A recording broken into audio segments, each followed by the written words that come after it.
crying and your haircut look like it need more help than a PETA commercial. Give me a minute to say what I'm getting ready to say, because I want to make sure I'm not saying it in judgment, and I want to make sure I'm saying it from a place of love. Y'all, some of y'all have given me the title of auntie, and I'm honored that y'all do that, right? But there are times where auntie gotta talk to her babies and say some real So yesterday, I was in the airport in Atlanta because I'm in Jackson, Mississippi now at Chuckle's Comedy Club, right? And we got 3 shows tonight. We got a matinee at 5:30, then we got 7, then we got 10, right? And I'm excited. I always love going to the stage. So when we got to the airport yesterday, I was excited, like, all right, baby, let's go get him in Jackson, Mississippi. And as we began to walk through the airport, I saw, it took me so many, actually too many to count and too many for me to tap. But I saw so many of our young sisters in head bonnets, scarves, slippers, pajamas, blankets wrapped around them, and this is how they're showing up to the airport. And I've been seeing it, not just at the airport, I've been seeing it at the store, at the mall. I've been seeing sisters showing up with these bonnets and headscarves and these slippers. And the question that I'm having to you, my sweet babies, when did we lose pride in representing ourselves? When did we step away of, let me make sure I'm in myself? And so many. I'm not saying no full face of makeup. I'm not saying no full front lace frontal. I'm not saying none of that. All I'm saying is, could you please comb your hair? And if you don't want to comb your hair, they got enough shit out here now, baby, where you can style yourself up and look like you have pride. I'm not saying you don't have pride, but the representation that you're showing, someone would have to ask you to know that you had it. So my sweet babies, for the ones that do call me auntie, I love you for real. Even the ones that don't, I love y'all ass too. But the babies that say auntie to me, please listen to auntie. Always have pride in your representation of you. It's not to get a man. It is just your representation of you, my sweet babies. So I'm just giving y'all a warning. If I see you, I'm not saying in the streets, in the airport, in the Walmart, and you got a bonnet on, and you got slippers on, and you looking like, what the Nikki gonna tap you and say, hey, baby girl, show you what you worth. Show you what you deserve. So all of those posts that you see celebrities putting out there saying, hey, queen, hey, queen, hey, queen, well, can we start putting it into action? So I'm asking our wiser sisters, when we see our little babies out there looking like they just don't care, and I'm not saying y'all don't, it looks like it. Can we just tap them and say, baby girl, you deserve more than what you're showing. Represent you with pride, my babies. And that may be a part of us helping our community. Yeah. Because if you look like you don't give a damn, how you gonna be treated? When I say, hey, queen, I can only say it to the sisters that it belongs to. Because a lot of us are still in queen training. So if you're in queen training, stop being fearful of taking your position. And queens don't walk around with bonnets and headscarves and slippers and pajamas. That's for the house. When you go outside, represent you, baby, like you are worthy and you deserve the title of Hey Queen. Nikki, love you for real.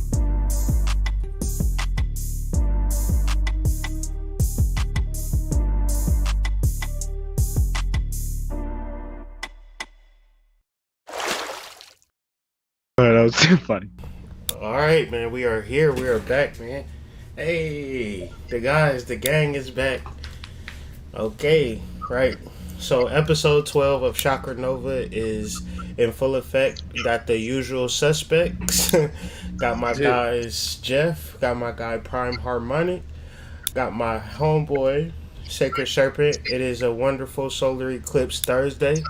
Like we do Yeah. every Thursday, we have divine masculine conversations where we have a list of topics and we just chop it up. You understand what I'm saying? So we always have wonderful conversations, wonderful builds, and as always, I want the guys to introduce themselves and in corresponding order. We got our man Jeff, then we gonna have Prime, and then for bat and cleanup, got my man Sacred Serpent. So y'all introduce yourselves and let the people know what's good with y'all.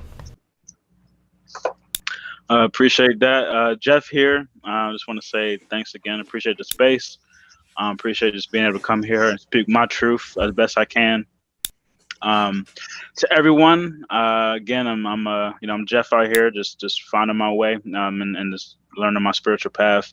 Out in the world, I'm kind of a cannabis connoisseur / consultant. Starting my own delivery service here in DC, but looking to expand to a number of different places very, very soon.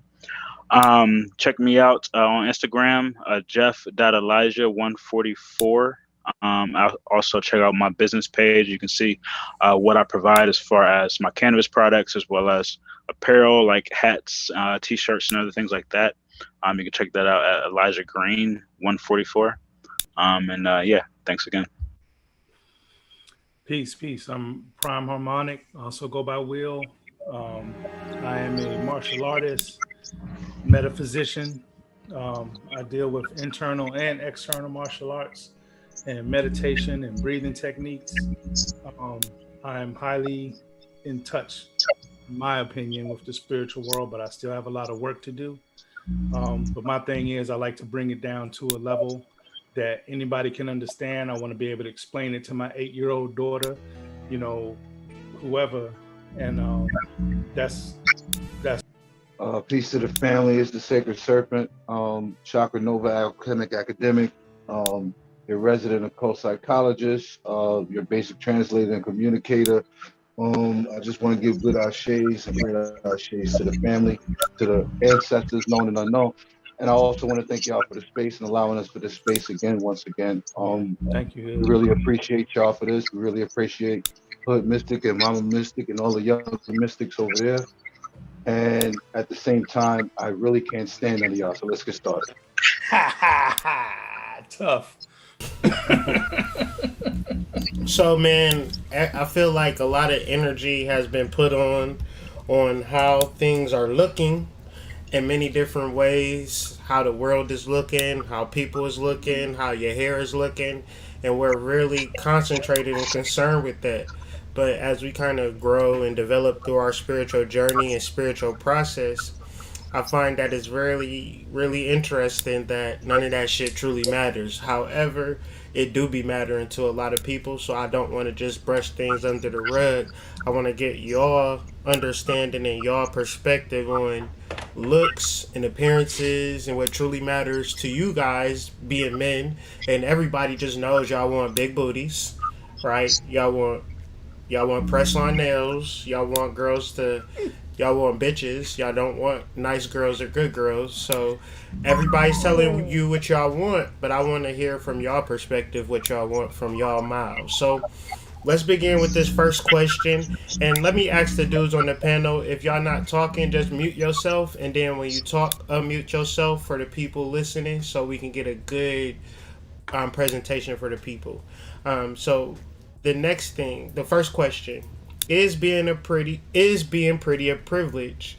Second part to that, do looks determine how hard one works? Is it easier being pretty?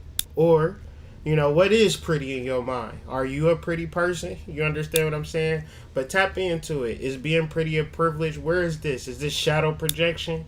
You understand? Like, what's going on with this? Where everybody is, do you want just a pretty girl, or do it not even matter to you? So what's your perspective on looks and pretty being a privilege, and do looks determine how hard you work out here in these streets? And anybody who want to go first, go ahead and hop on it. Yeah, I'll go first. Shoot. I think that number one, you have to ask yourself, if being pretty is a privilege, who is bestowing that privilege, right? In my experience, I've seen that women who appear to have that attractiveness that a lot of men would desire,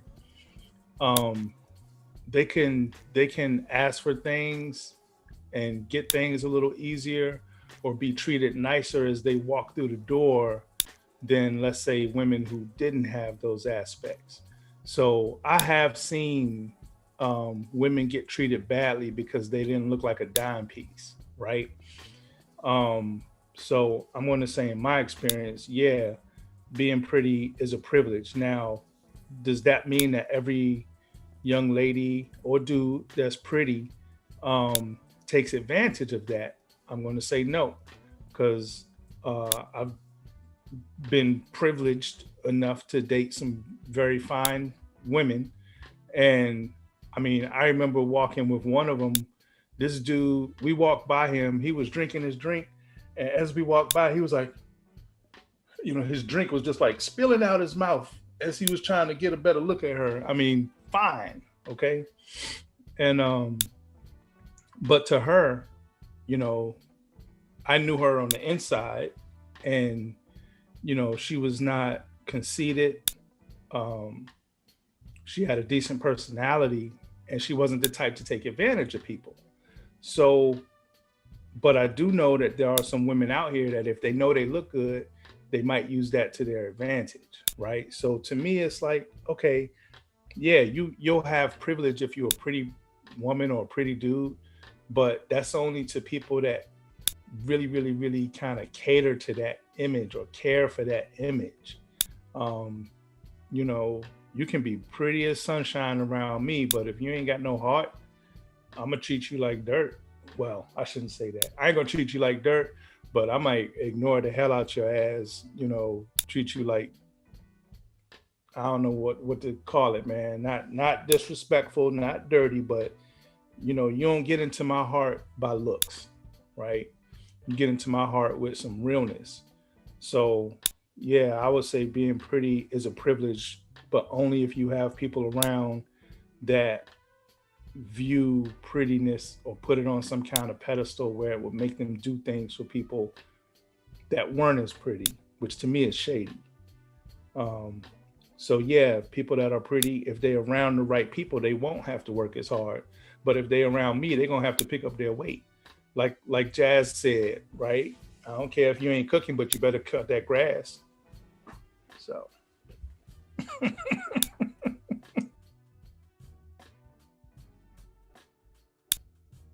It's funny though, because it does seem as though people in modern society put a higher echelon on physical beauty over intrinsic values, like for real. So I really want us to have this conversation and dispel that through personal experience, because you hard pressed to find any reasonable, rational male to say, I want a girl that look good and I don't care how she treat me. Right? So, but we can always talk about how the woman looks, but we never get into the dynamics of how men want to be treated. So, tap into it, dive into it, fellas. yeah. Yeah, as far as pretty being a privilege, like, shout out to everything Prime said. Hold on, Jeff. Hold on, Jeff. This brother said cut the grass, though. Like, Prime, where's this pimp energy coming from? Where's this pimp energy? Don't you want to see a fly girl with the nice hairdo and the press-on nails and a mini cutting the grass? Wouldn't that blow your mind? It would. It really would. I don't think I've ever seen it. Don't think I ever will. I haven't seen it, but I want to see that. I want Dave Chappelle to do a skit. That would be great. That would be great. But yeah, like to the point, like it's being pretty a privilege. It's like to the outside world, it may look like it's a privilege. It may look like it's a lot of benefits, but inside it may not be what what other people perceive it to be. I remember a little story about me. Like I remember being I remember being in the fifth grade, and I had a crush on this girl, and she was like the popular girl in school, and I was talking to her, and I was nervous, and like she was pretty to me, and then I remember one of my friends being like caught like after he saw me talking to her, he looked at me, and he wasn't even looking at me, he was talking about me, and I just heard him, but he called me a pretty boy, and I was like, I'm a pretty boy. I like at the time I never nobody ever like that was news to me. So like to the point, it's pretty being a privilege. I don't think I was a pretty boy back then. Maybe I was. I don't know. But he said I was. So Stop lying. I could tell by that smile you knew you was. but I didn't at that time. Like before I heard that, then I was like, oh, I guess I'm a pretty boy out here.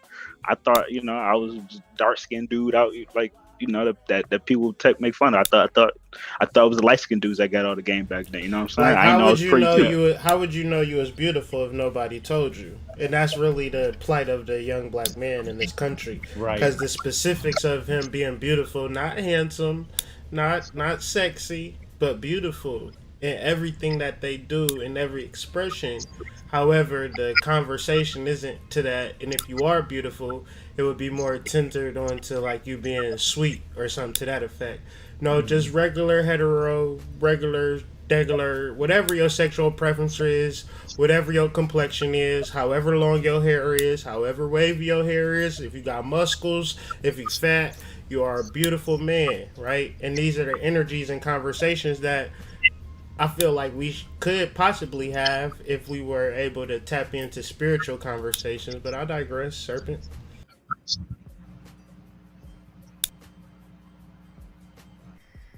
You on mute, big dog. Being looking good and being pretty, so to speak, is an aesthetic, correct? So what you have is an idea of people being pleased by looks, and the looks then allowing them to obtain many favors based on how they make another person feel because of their looks. So in actuality, when you're talking about this right now, we're down here. Whether we want to realize it or acknowledge it or not, we are down here. We are on Earth. This is the physical realm. And within the physical realm, the things that are aesthetically pleasing seem to be king. So when it comes to the benefit or the privilege, so to speak, with looking good, that is exactly what is supposed to happen down here. Because how do you treat the people that don't look good? I don't care about your girlfriend, your boyfriend, your baby mother, your father, people you married to. How do you treat the people that don't look good? Ask yourself that question. Because personally speaking, I've seen people multitude of times in which they treat people a certain type of way based on how they look. They don't have the right shoes on. They didn't clean their clothes. Their hair wasn't combed the right way, blah, blah, blah, blah, blah. And people justify treating people a certain type of way based on how they look. We are in the physical realm. This is Mount Coop, right? So the idea of a privilege being bestowed upon a person because they look good is right and exact. Because when you work out, you look good. When you take care of your temple, which is the body, you look good. Now, whether you did that because you wanted to look good or not is really inconsequential. It's really irrelevant. The reality is that because you look good, people are going to bestow favors upon you, whether you deserve those favors or not. That is how this world works. Whether you believe in it or not is irrelevant. That's how this world works.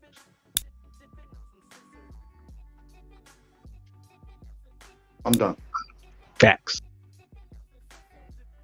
All right, so since we got that under our belts, if one does look good, because let's just take it as I got my money right, My body is together. My health is in order. I talk to Dr. Sebi's ancestors. That's how tuned I am with my health. I own 15 businesses, but I delegate perfectly. My life is just basically perfect. Do I have to do shadow work or chakra work? Fellas, your answer. Wait a minute. Say that one more time. I need the last part. Just the last part. If I have all of my shit together, do I have to do chakra work or shadow work? Yes. Yes. If yes. so, why? Okay. I'm gonna answer it. I'm gonna answer it. I'm not gonna say yes. I'm not gonna say no. What is it that you want? If everything that you want out of life is the things that you can obtain, the things that you can accumulate, which are physical things that you can put in your shed, right? Whatever, put in whatever, right? If your idea of a good life and a successful life is the things that you accumulate, then you ain't gotta do a fucking thing. Don't do no chakra work, don't do no shadow work, don't do nothing. Just keep what you got because you got what you wanted, right? And let me interrupt. Right? Let me interrupt you. How can I tell the difference between I'm into the spiritual shit, but really I just want a nice house and a nice car? Well, if you're not honest in your spirituality, then it really doesn't matter anyway, right? Because how do we know the difference? How do we know the difference? Because spirituality is not a band-aid. Spirituality is not an accolade. Spirituality is not a label that you take on to get special attention and special preferences and privileges bestowed upon you. If you are not honest in your spirituality, it really don't even matter. That question is irrelevant. If you're not honest in your spirituality, that question is irrelevant. Okay, how do one get honest in their spirituality over being Tell the fucking truth. Tell the fucking truth. Spiritual work, or you just saying you're doing spiritual work?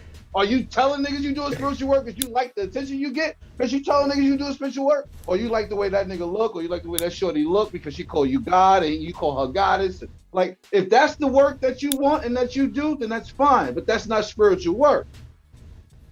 So if you're being honest in your spiritual work, you know exactly where you're at.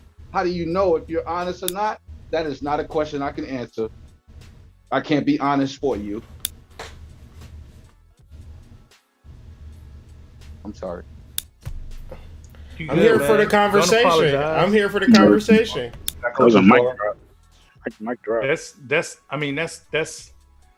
I'm gonna try and hold off to that last question, but yeah, if you look good and you are Durag Chronicles. I'm sorry. Right. If you look good and you are gaining material advances in the world because of your looks, because of the favors people bestow on you, or because you have mastered the mundane, so to speak, yeah, I agree with Serpent. You can get away with living like that. However, this spiritual age that we're in is throwing all kinds of curveballs at us, and people's foundations have been tested and shaken and stirred, and it's not going to get how do I say this? I shouldn't be future predicting, but let's just say it's going to get crazy, right? And people are going to be tested about their values. If all you do is work in the mundane world, then you can ignore shadow work, you can ignore spiritual work, but it's going to bite you one way or another. It's going to bite you one way or another. So I'm just going to close it off because I feel like I want to jump to 7, but if you on the roller coaster ride, I know I'm a chill. If you on the roller coaster ride, you got some options, and this is between two poles. You can either be like this, screaming for your life the whole way on the roller coaster, or you can be like them people in the commercials with your hands up, yay, right? Got to remember that Far Side album? I know you remember that good because you into your music. Bizarre Ride to the Far Side. Got to enjoy the ride, baby.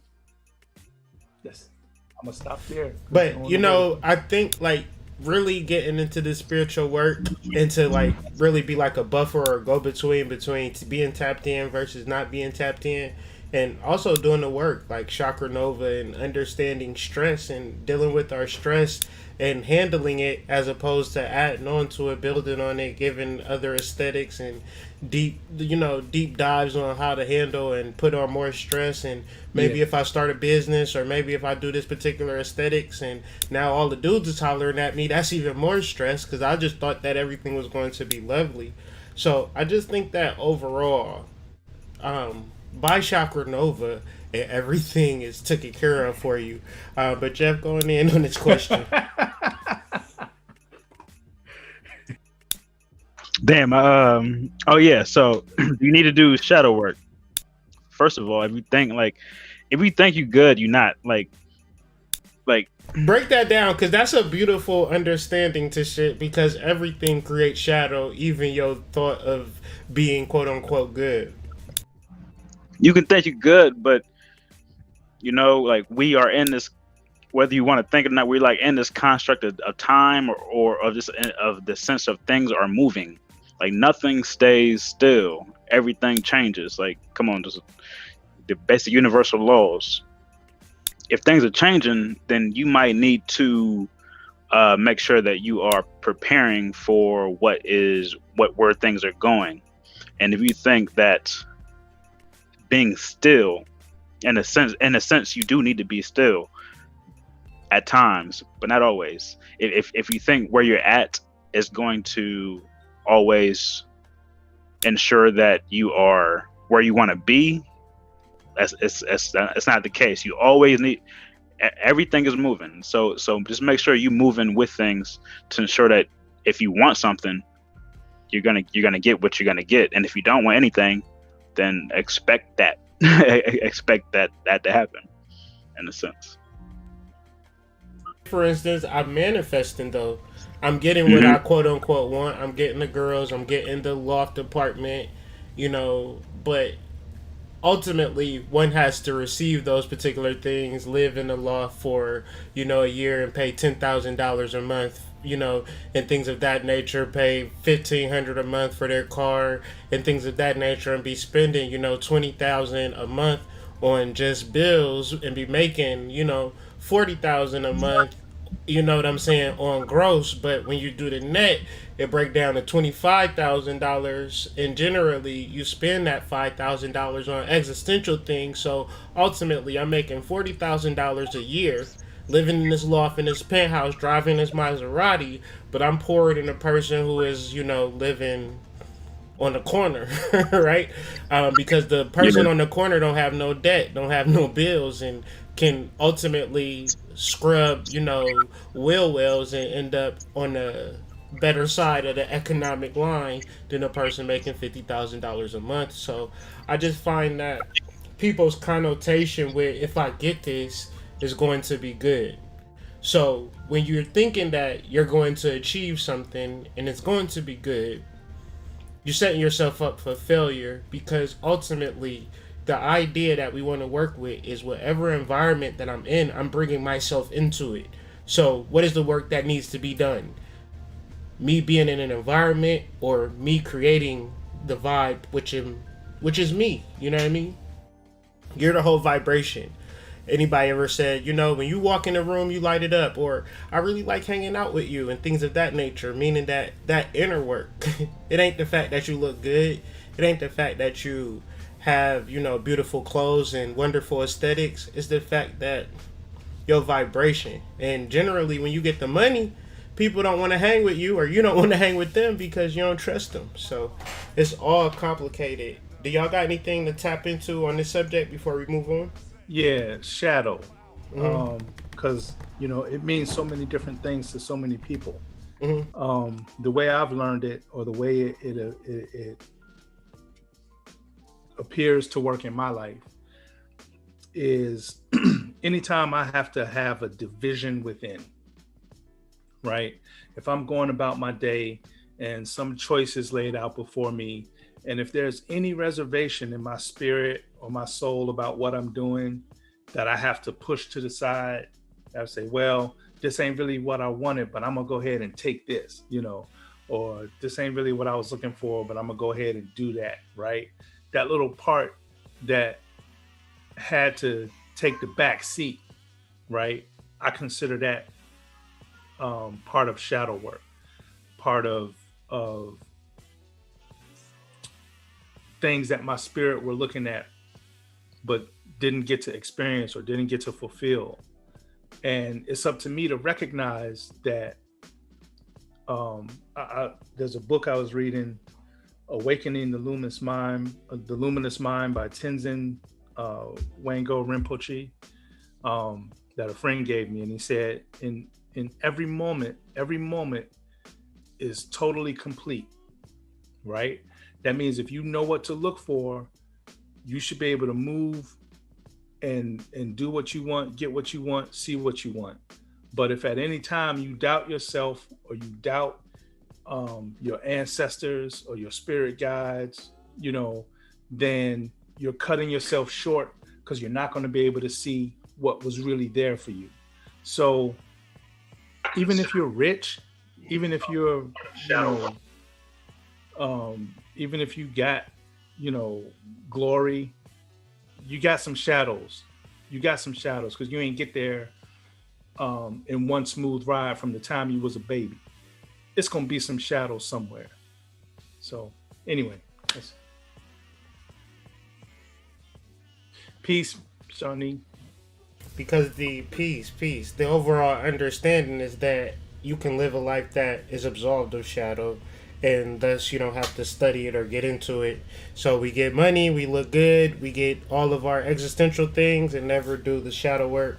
So I think that's the overall answer to the question. However, people can have different beliefs. However, Shawnee, we've been talking about a whole bunch of things, and I'm sure you have some opinions and thoughts and expressions. So feel free to reflect on anything we've talked thus far, or complete a whole nother topic if you want to. I really don't care. Do your thing. Oh, okay, cool. So if you could just give me like a tiny bit of a refresher, because I do want to answer like the last question, the shadow work. It was like shadow work and something. Sure. So we're more into the realms of looks and spiritual work. And we just basically ask two questions, are looks a privilege? And if they are a privilege, do they determine how hard you work in life, in your opinion, or in your understanding? Or just looking good means nothing at all, and people just put more stuff onto it than what it actually is? And you as if we're going to speak from a external like perspective, because my perspective is completely different. Like, it don't matter how good you look, honey. I gotta feel it. I gotta feel how you feel. But externally, though, if we're gonna talk about collectively, yes, most people do.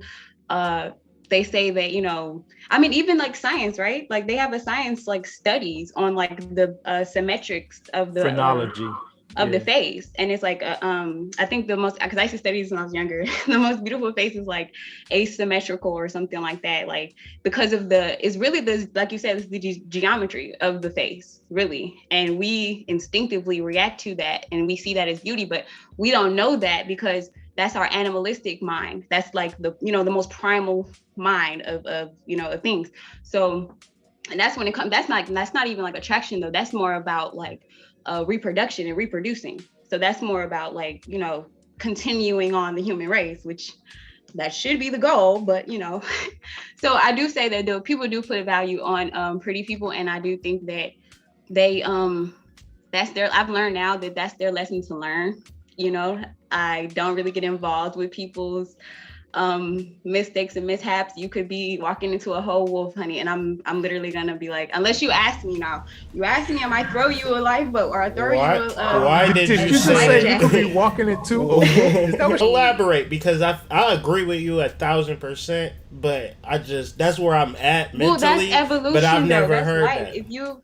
if you've ever watched a human, you have babies. If you've ever watched a human grow from a tiny little embryo to a big old baby, and then a human like adult, you know what I mean? I'm just amazed at that, and that's continuation. That's the divine energy that's going to always be here, that's going to always continue. We do have a choice in whether or not we want to continue with that and go with the current of that, or we could literally stop it. Like, you could literally stop your own bloodline right now if you wanted to, by not having any children, or your children, you know, you instilled in them not to continue the bloodline. You can literally stop that. Is that a conspiracy though? Is that like kind of the plan, in your opinion? First of all, I just said today that I am not a conspiracy theorist. I'm a conspiracy knower, because everything that I say and I said came true. Yeah, I ain't say no theory. I ain't nothing I said. I said conspiracy in the reference of a plan to. Yes, I do think that it is a plan only to destroy our lineages purposely and have us do it ourselves by our actions. Both. And I don't think it's for the reason that people think it is. Like, it's not just for to be evil. I mean, it is evil, but the grand scheme of things is it's a lot of us, and it's too many people to control. They want to dwindle down the population so they can siphon off, you know. Who's they? Who's they? I will say go back to the 1920s. Good question. Go back to we'll go back to the what is it? The revolution. It's the revolutionary age, y'all. It's they call it the golden age, the gilded age, but it's also a revolutionary boom age. We'll go back to that because their bloodlines and their family lines are still in power, but now it's more intrinsic because they have like little subsidiaries and little companies and little this and little that, and it's just very, very complex. It was complex back then, but it's like even more now because they're continuing it on. So it's very easy to trace back who they are. Even in 2020, they were supportive of Black Lives Matter and Blue Lives Matter. So if you go back to who was like over that, who was funding that, that'll lead you to a whole like rabbit hole of That's fine. So, and where you are, child, I already told you how I feel about that. I will never visit there. Like, hey, boy, that's my hometown now. That's my hometown. No offense. I think it's lovely people that I'm pretty sure that are amazing to see. But you know what though? I would go back for the monuments because there are a lot of I've just recently, and I've been trying to get in touch with you, Hood, about the astrological points, and you probably have gone over this anyway. But the astrological points of, you know, the different statues and obelisks at the in Washington D.C.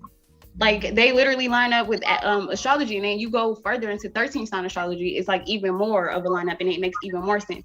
So yeah, no, that I would go back for that if I, like, you know what I mean, like had a goal and like knew what I was doing, had a message from the galaxy, and was like, all right, this is what I have to do. But yeah, other than that, no, that's what they use that energy too.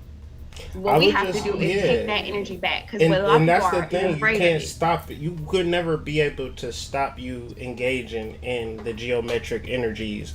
The only thing that stops it is us getting up and out. So it's just more or less your mindset and your mentality as you engage with it. And yeah, we did tap on Benjamin Banneker and the layout of Washington D.C., but we definitely could retouch on it and talk about it again because people don't know much about it. You know what I mean?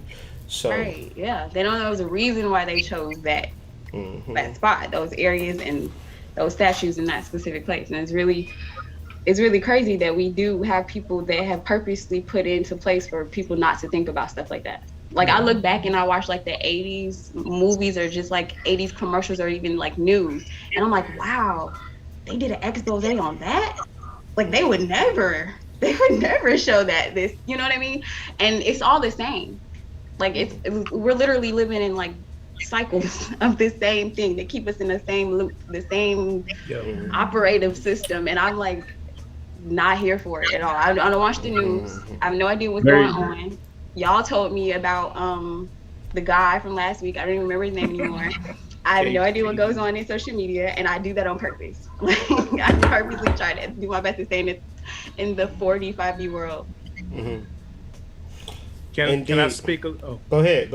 I just want to speak a little bit to Jeff's question about who they is, right? And I think, you know, I'm not one for bringing movies in unless they make a very good correspondence. And I think movies is the truth, honey. Right. So just like in the Matrix, You could be going about your business and you're doing something and the agent can take over anybody's body around you, right? So I'm gonna give you a real world example of that. You driving along and maybe you cut somebody off in traffic or something, and somebody driving doesn't like what you did, so they drive up on you. They might be beeping at you, they might be trying to cut you back off in return, right? They just turned into an agent.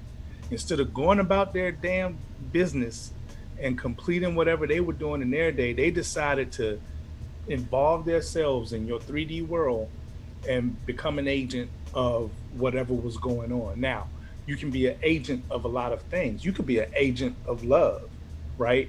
If you see something going on and you want to protect somebody, that's one way of looking at it. Or you can still step back and see what happens, right? So they, in my studies, I'll say it like this: they are also not centralized in the manner of being able to point to like one president or one king, right? There's a lot of different, they are a collective. And if you ever get an individual one of them and you say, hey, why are you doing this? They will never, ever give you the answer that you want, because they're moving energetically as part of a collective. So what you really need to be focusing on is not who they are, but rather what the hell are they doing, right? And what they're doing, like you said, Shawnee, the programming, right? That's why for many years, the only reason I have a TV in my house right now is because my wife, is into media and she wanted a TV. She's like, where's my fucking telly? So I said, okay, baby, we'll get a television. So that's how she said it too. So, but it's programming, right? If you listen to your elders, they call it television programs. And some people still do call it that. They call it radio programs. That's why you're hearing the same damn 5 songs all day on Power 95 or whatever, right? It's programming. It's the media. Now, if you ask the DJ, are you a part of them? Are you the DJ is going to be like, no, I'm just trying to earn a living here. I'm just trying to feed my family. What are you talking about? I'm not trying to program you. You can turn the station. But right? You played WAP 20 times in a row, fam. Don't tell me that you're not part of the told me to play. Yeah. And I like my check and I want to feed my kids. So I'm going to play what they tell me to play because I don't want to get fired. Wait, hold on though, Prime. Another real world example of the programming in a program work year where they were like, be real about the situation real quick. If other people didn't put the pressure on you to do specific things, we don't got to use words, but over these past couple of years, if you ain't have peer pressure from your surroundings, or you could have been in a situation where mugs is like, we ain't wearing them, or whatever the case may be, like parties in Florida and stuff like that. You understand the whole time they was kicking it in Florida, never done no protocols or whatever. But certain areas up north, you walk into a certain environment, they like, hey, what's up, bro? What you doing up in this thing? You can't so generally the institution, going back to y'all point, is enforced by the people that we know and love. What do y'all got to say about that? Yes. And that's where you have to stand strong. That's where you got to know if you about spiritual life and human evolution, then you can't just talk about it, which goes back to our other question, which is why I'm trying to be cool and wait for that question. But you can read spiritual books in your bedroom all day long, but if you walk outside and you ain't applying the techniques, then I shouldn't say that out loud, but that's for everybody. Like that's everybody. We all need to be like doing this, or all need to be finding that source within to make sure that like we aren't necessarily pointing the blame at they, that we can make sure that we look in the mirror to handle our business, because they are gonna be they. Yeah. So let's be us. Yes. Like fly high. I'm gonna go on mute and wait for that question coming up, but let's that's facts, Hood. That's fact. I mean, because everything, I'm gonna tell you some game, and I can only tell you for how I know it. I can't tell you how I know it. I can just say that I specifically know it, right? And that if it comes to manifesting anything in our lives that is in reference to our overall goodness, then the only thing that we're required is our betterment. Because ultimately, if everybody want to wake up and blare WAP out they, if they want to wake up to WAP, I'm not going to be mad at the world for listening to WAP.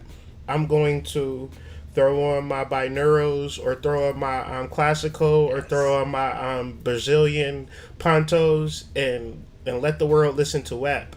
So in reference to building, I'm on a particular frequency and vibratory understanding that I'm like, this feel good to me. And generally, if you do anything that pulls me out of it, I would just simply say, you're lowering my vibration right now. I gotta separate from you because I feel that, and I'm no longer into that. Romantic relationship energies, in reference to meeting people that you just met on the Instagram, Facebook, Tinder, Plenty of Fish. Let me just be real with you. You're going to deal with somebody that has some form of trauma or emotional issue. So how do you deal with that, if you do? Or are y'all just looking for the best looking person and just leaving it at that, or not really understanding how to deal with trauma or emotional issues? Because 9 times out of 10, you're not going to manifest a jet beauty of the week, but 10 times out of 10, you're going to manifest somebody with trauma and emotional issues. Fellas, ladies, how do you deal with it? Go ahead, Jeff. You laughing the hardest. With let me watch my mouth. with time, with patience, with effort. You got to go through it. Like, give me some examples. Give me some examples. Like, give me some real. What do time, effort, and patience look like in the realm of meeting a girl, and not assuming that she's perfect, but assuming she got some trauma or some emotional issues to work through? How would you position the conversation in that area, or would you say, "Nice dress. Do you want to go to the room later?" All right, got you. So first of all, if I'm a so-called pretty boy, whatever, like people be on Tinder and doing stuff online, that stuff that ain't never been my wave. I ain't never like got nothing off no internet stuff. Everything been in real time, real life, organic. I guess something like that. Yeah, no, true. Like, thanks for that, Shawnee. But like, all of my successful relationships, have been like dealing, like, like spending time with a woman, us like, me kind of sharing myself, expressing myself, and she may not be ready for everything I gotta express at that point. And but vice versa, she got some things that she's been through that she has to share, that like I really may not want to hear right then there, but because I just want to be me in certain moments. But the thing is, it's like, are you going to continue that? Or are you just gonna like cut things off? It's like in those moments where that I've dealt with women like that, we've spent time together. We've also spent time apart, but we spent time apart because we needed time apart, and that time apart usually brought us right back together, to be honest. Because we did what we were supposed to do, and making sure that we actually expressed ourselves and did our best to really understand each other as best as we could. I'm done. And you ain't married with all that? Wait. So let me just to clarify. So you would take on as this person with all of their other issues and traumas and things of that nature for the sake of connecting, right? I mean, like, to his point, the way you described it makes it sound a way, but in all honesty, those situations usually turn toxic. You know what I mean? Like, because those people, if anything, are trauma bonding, and so they're not fully fulfilling themselves. That's why I think being of the self is so important, because you're not looking to your partner. When I get hollered at, or when men think they want to pander me and what I want to hear, they're like, oh, I want my, I want to be I want to have my best friend, I want to have my mate, I want to have my partner, I want to have this, that. I'm like, no, because that sounds like I'm your therapist. It sounds like I'm your emotional dumpster, because most men do not know how to, and I'm saying most, I'm not saying all, because the ones that do, I love them, but most men do not have emotional intelligence, so they don't have the capabilities to compartmentalize and communicate how they feel. Rather, they express it, and now I gotta call the police on your crazy ass because you won't leave my motherfucking house. So I've been in experiences, okay? So I just can't take chances, me personally, on a person that is already showing me their traumas. I'm going to give them the space, because I have love like that. I'm going to give them the space to allow them to know me and allow them to grow within themselves. And I'm not going to say, oh, I'm going to like keep tabs on them or check in on them. Okay. All right, I hear you. But what are the chances that you'll meet somebody who has never experienced a trauma? Right. But there's no such thing, like you said in the chat. Yeah. There's no such thing, because trauma can be just as simple, and it's psychological. This could be so that's the point. So Shani. Yes. To your point, that was an example. You described an example. All right, to that example. And I said that was because that was me. Like, I just wouldn't want to deal with that personally. That's fine. So look at that experience. Maybe that experience was rushed, as far as y'all. Exactly. That's what I'm saying. That's literally what I'm saying. I'm saying that two people who are not fully healed have forgotten that they're not fully healed. They got into a level of healing, and they haven't realized. Then they get that trigger, and then they're like, "Oh, I'm still like fuck that." You know what I mean? That's what I'm saying. That does not mean that they can't have some sort of a relationship. Maybe they don't need to be. But they shouldn't be like, oh, you my man and I'm your woman and we married and we did that. And they're like, no, I don't think there should be any sort of like title or, like bound or, lasso. Because people, when they get in a relationship, they think it's a lasso. Like they have to do whatever this person want to do and they have to include them in their lives. Like, no, that just means that we're relating in the way of whatever we relating. But to the original, who is that? Who's putting a lasso? Most men, because I don't date women, most men that I've come into a contact with who want to pursue me, the first thing they want to do after pursuing me is to put claims on me. Say, you're my boo, you're my babe, you're my girlfriend, you're my, all that childish shit. But I don't like that, because I'm my own individual person. And when I don't want to be your boo or babe, I need you to understand that. It's time to be a grown-ass woman. I got business to do. I got shit to do. I got to make some money. So, because I'm balanced within my masculine and feminine, I am a delicate flower. But when I have to my manhood has to step up, because I don't have a real man around me. Oh, best believe I'm going to, step up to the plate and do what I have to do. But I know how to, be. It sounds like shadow work. It should, but shadow work is always, it's constant. You'll never be out of the shadow.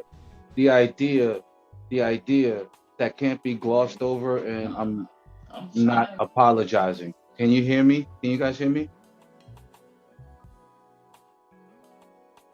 Yes. Can y'all hear me? Yes. You sound good. You good? I was just asking because I wasn't sure if y'all was. All right, thumbs up. I couldn't see your screen. They were showing me Shani's screen. Thank you. They. Come on with the bullshit. Stop trying to make shit that ain't shit. Oh, Seriously. All right, don't lose your point, Serpent. We want to hear this. We're gonna mess with you. First of all, no disrespect, but I'm not gonna let anyone gloss over the idea that most men are not intelligent.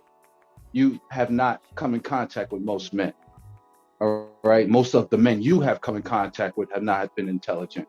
So that basically means what your choice is what you are talking about. That is not the actual. But I thought we were speaking collectively. Not to interrupt, but I was speaking collectively. We can't speak my collectively. Experience, I wouldn't even deal with it.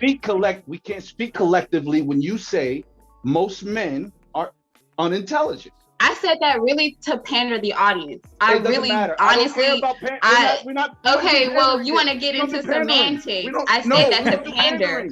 But as a collective, our men that I literally. All right, I'm done. I'm good. Okay. Go ahead. I'm just saying, like, if you're gonna say something that I said, I'm going to correct you because that's not what I said. I said that for the sake of saying it. But truth be told, most people, regardless of are not emotionally intelligent. What you just said was way twisted. You said I don't say things, and you said I didn't say it, and then you said I said it to pander. I did, but but that's what I said most, because what I'm really speaking on is a lot, is a vast. But I really spoke on the people that were the opposite. I said most men, and I said that I appreciate the ones that are not. But most men, regardless of age, because I'm talking about 80-year-olds, and let's keep it a buck. 40-year-olds, let's keep it a buck. All these men think the same collectively, and I'm not saying it. Our men, like you guys, are different. You guys are literally an elite of men. I respect you as men because you have a great balance within yourself and a great intelligence. I'm speaking on I thought we were speaking on people that weren't like us and that we come into contact with. This is a fact. But hold on, this is a fact. We would be remiss to tell our young women, you know what? The first nigga that you see, give him your number, invite him over to the crib, and lay up with him. That don't even make sense. So the reality of relationships has to take a delicate approach. And that's what I'm saying to the fellas on the chat. Like, I understand your experience. Yeah. But you gotta then have that same reflection in the feminine's experience, because we could easily beat up on each other and say, well, you attracted that. That's a cop-out. Because the reality is that if we look at this shit as totality, your sons and your daughters gonna have to deal with the shit that you saying that other people are attracting. Right? That's just the facts. If your daughter go out here looking a certain type of way, if your son go out here with a certain type of energy, I can already tell you the results that they gonna get. And we can pontificate all we want, but the reality is we need to develop a deeper understanding and a deeper conversation and a more delicate conversation in relation to our nature, understanding our nature, and then communicating our nature so women can understand. Because what we're going to always hear is, this man did man shit and I didn't like it. So this is where we're at. Go ahead. And it's up to us to call that out. It's up to us to call that out, because I've had to call out a lot of women in my days that would say stuff like that, and I might just be sitting by. They might not be talking about me, right? But I feel like if what they're saying is an overgeneralization, I'll jump in and be like, yo, which man are you talking about, right? Because that ain't me, that ain't my friends. Maybe you need to up your standards, right? So to that point, I just want to say in terms of addressing trauma, and I'm the only thing that comes to my mind is a mousetrap. Like, ever since I was a teenager, that's how I look at it. Can I answer the question now? Can I answer the question? When you're done, can I answer the question? Yes, you are welcome to answer the question, since you're asking permission. So, to me, I always thought of it, okay, like, you're always going to deal with people's upbringing. You're going to be dealing with how their family raised them, the environment in which they were raised, the things they were taught to value or not value, right? We all have this baggage of life, and it's unavoidable. Now, everybody carries a different level of baggage, granted, and you don't have to show your baggage to everybody, and everybody doesn't have to show your baggage to you. But ever since I've been in the position of looking for relationships, from my teens, having been raised in DC and seen so many hurt people, I already knew, what people were capable of. So I said, okay, how much baggage am I willing to put up with? How much of my own baggage, right? Seriously, because I have not found that zero baggage person. I have not, right?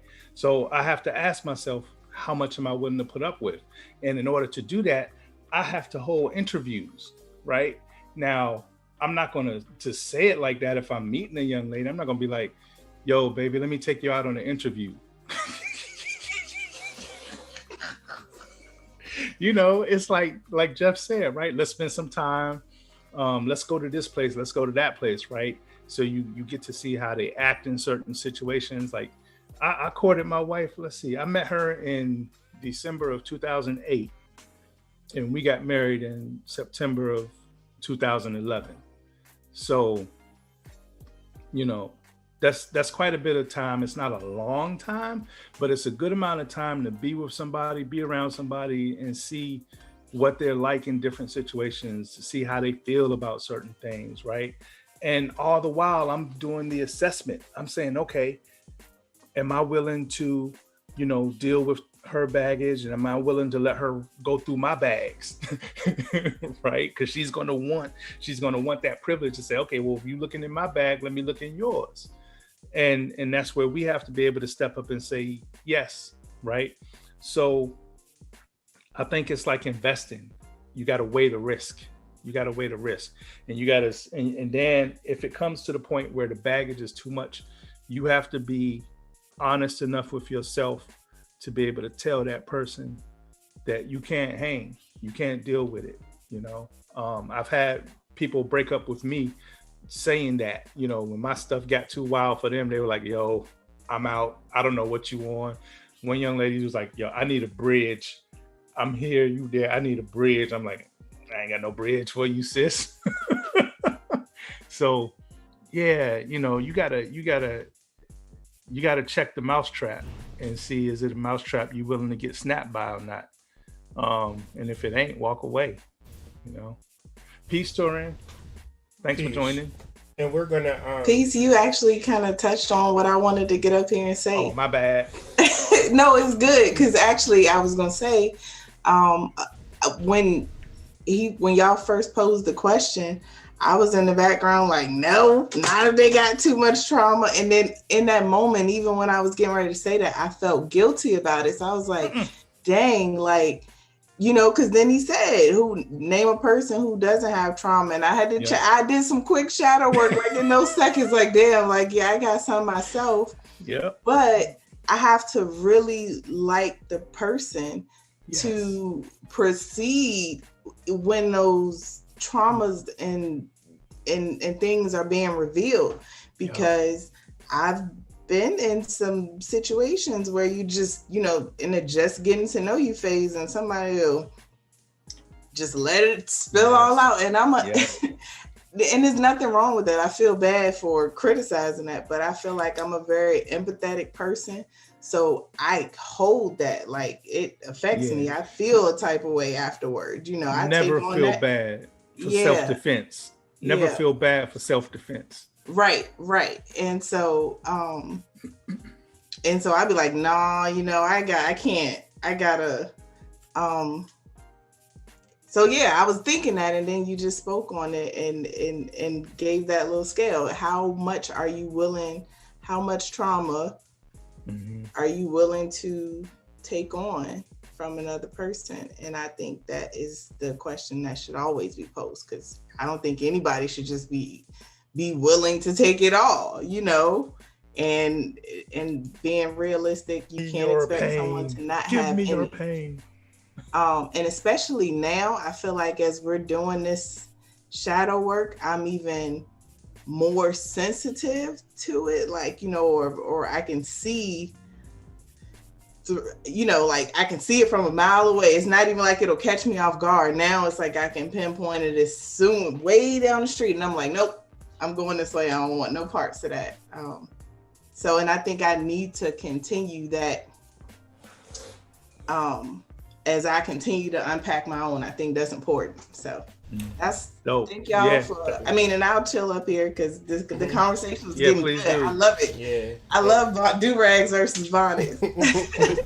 And thank you for tapping in. But I really want to get, you know, Serpent's perspective on this conversation and this on this actual topic. So go ahead, Serpent, and reflect the thoughts that you have been sitting on up there. You there? Can you hear me? Yep. Can you hear me? Mm-hmm. All right. So what I will start with is simple.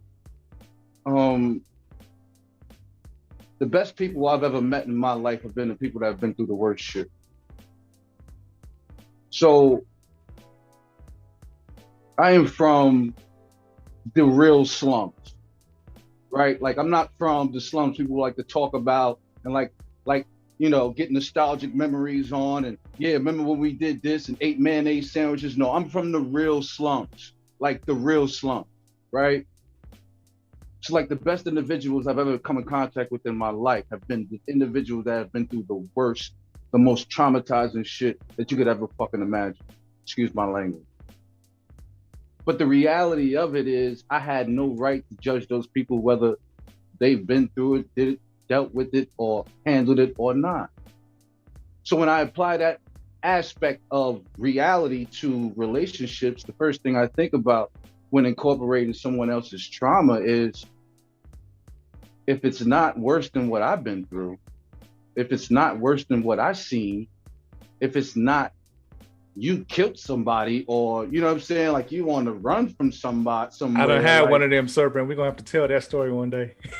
Yeah, but what I'm saying is, like, if it's not that, you can't express to me trauma that can't be healed, and therefore trauma that you could be a huge proponent in healing.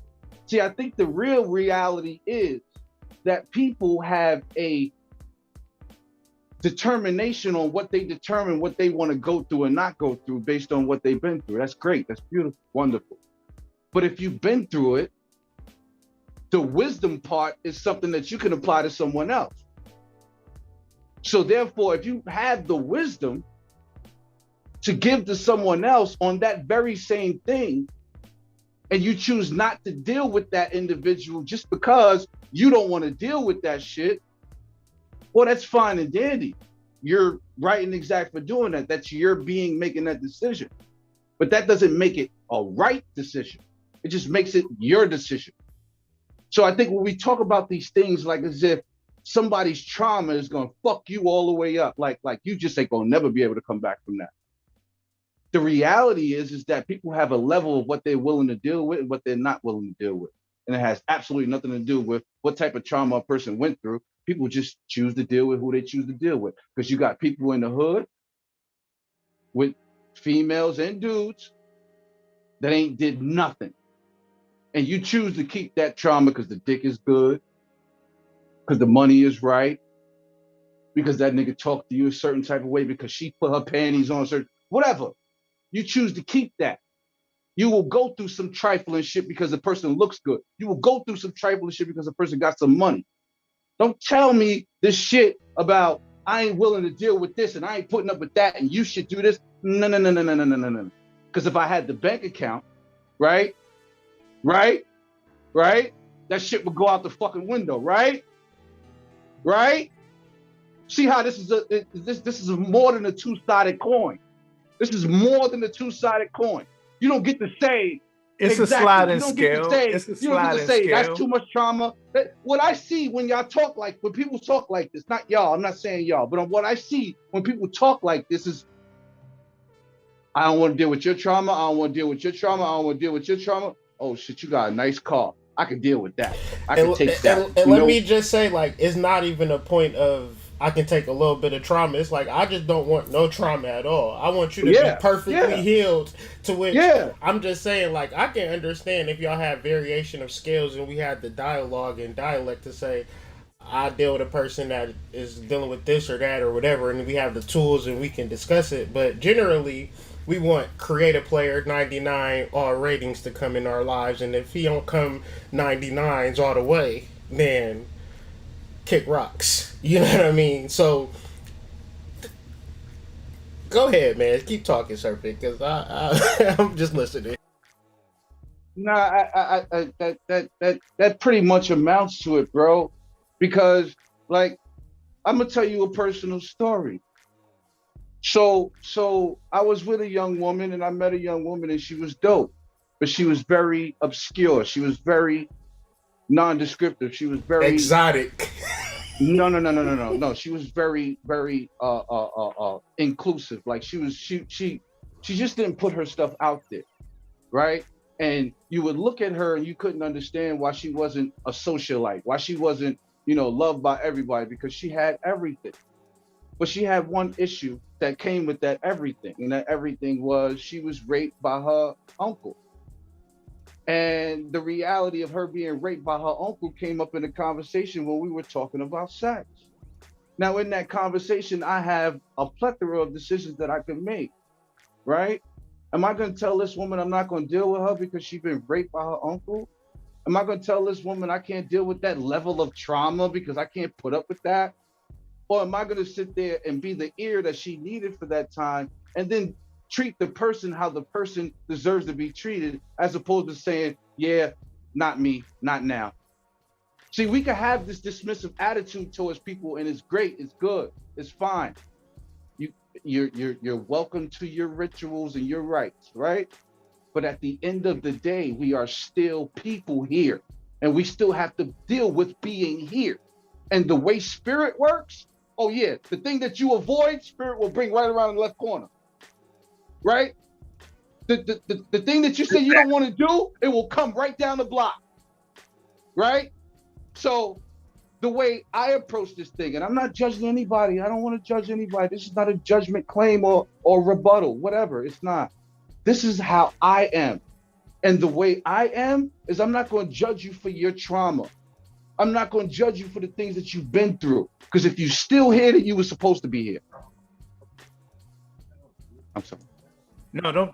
But I was saying, it's the thing for the men though is the threat of physical violence. So generally, I think for men, you're not going to get that benefit of the doubt, like you gave old girl, because the fact that you got raped by your uncle, if that was the case, you might do this. Not to say that you would or you wouldn't, but men are so strong compared to women that if there's an issue associated with him, that means that now I'm in fear for my life, right? As opposed, now it could be the same thing for a man, because, you know, but I think we don't really factor these things in reference to our relationships of how to actually deal with our trauma and actually like deal with a woman, because the idea is that these things are true. But if we're shadow work, right? If we're imagining that these things are hidden and that they're cool hidden, then there's no way that you're going to actually have a successful relationship if you're listening to this, right? You should know to deal with the person's triggers, their emotional trauma, all of this beforehand, right? And a lot of times people just imagine that they're going to manifest a person who doesn't have it. So moving on, and I want everybody to touch on this, and it's a few of us on here, and I think Dream is going to hop on. So, you know, think about your answer and deliver it so we can all hear it, and think about everybody else on the panel. But with that being said, does a person's past sexual experiences bother you? If so, how do you handle it? Do you handle it spiritually or otherwise? And at first we had all men on here, so we had, does a woman's past sexual experiences bother you? But for the ladies on the panel, I'm real interested in wondering, how do y'all feel about a man's past sexual experiences, and, you know, do they bother you?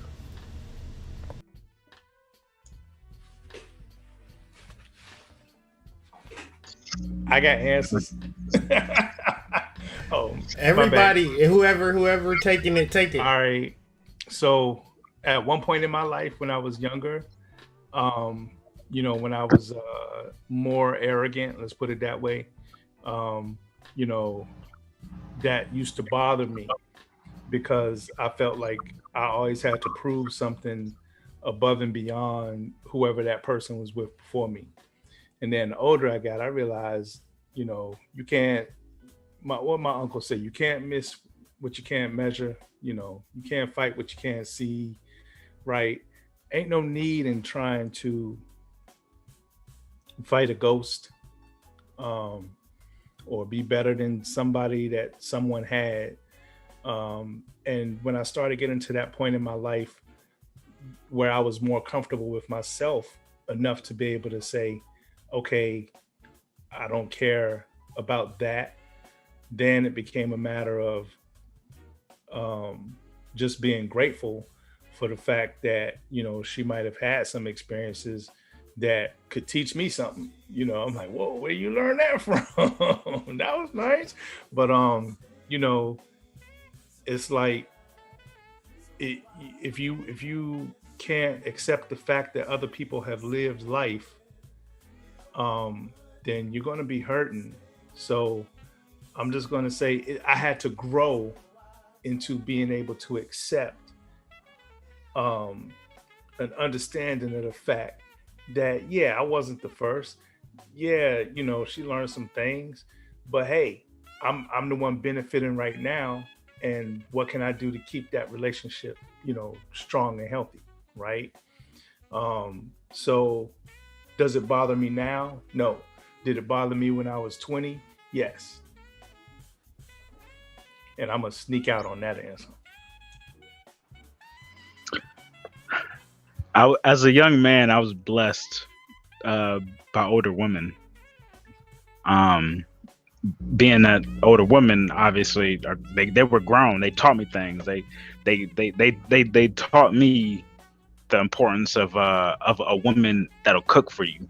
Now imagine that, if this was every reversed. woman needs to cook for you, but like what that feels like, because a lot of men don't.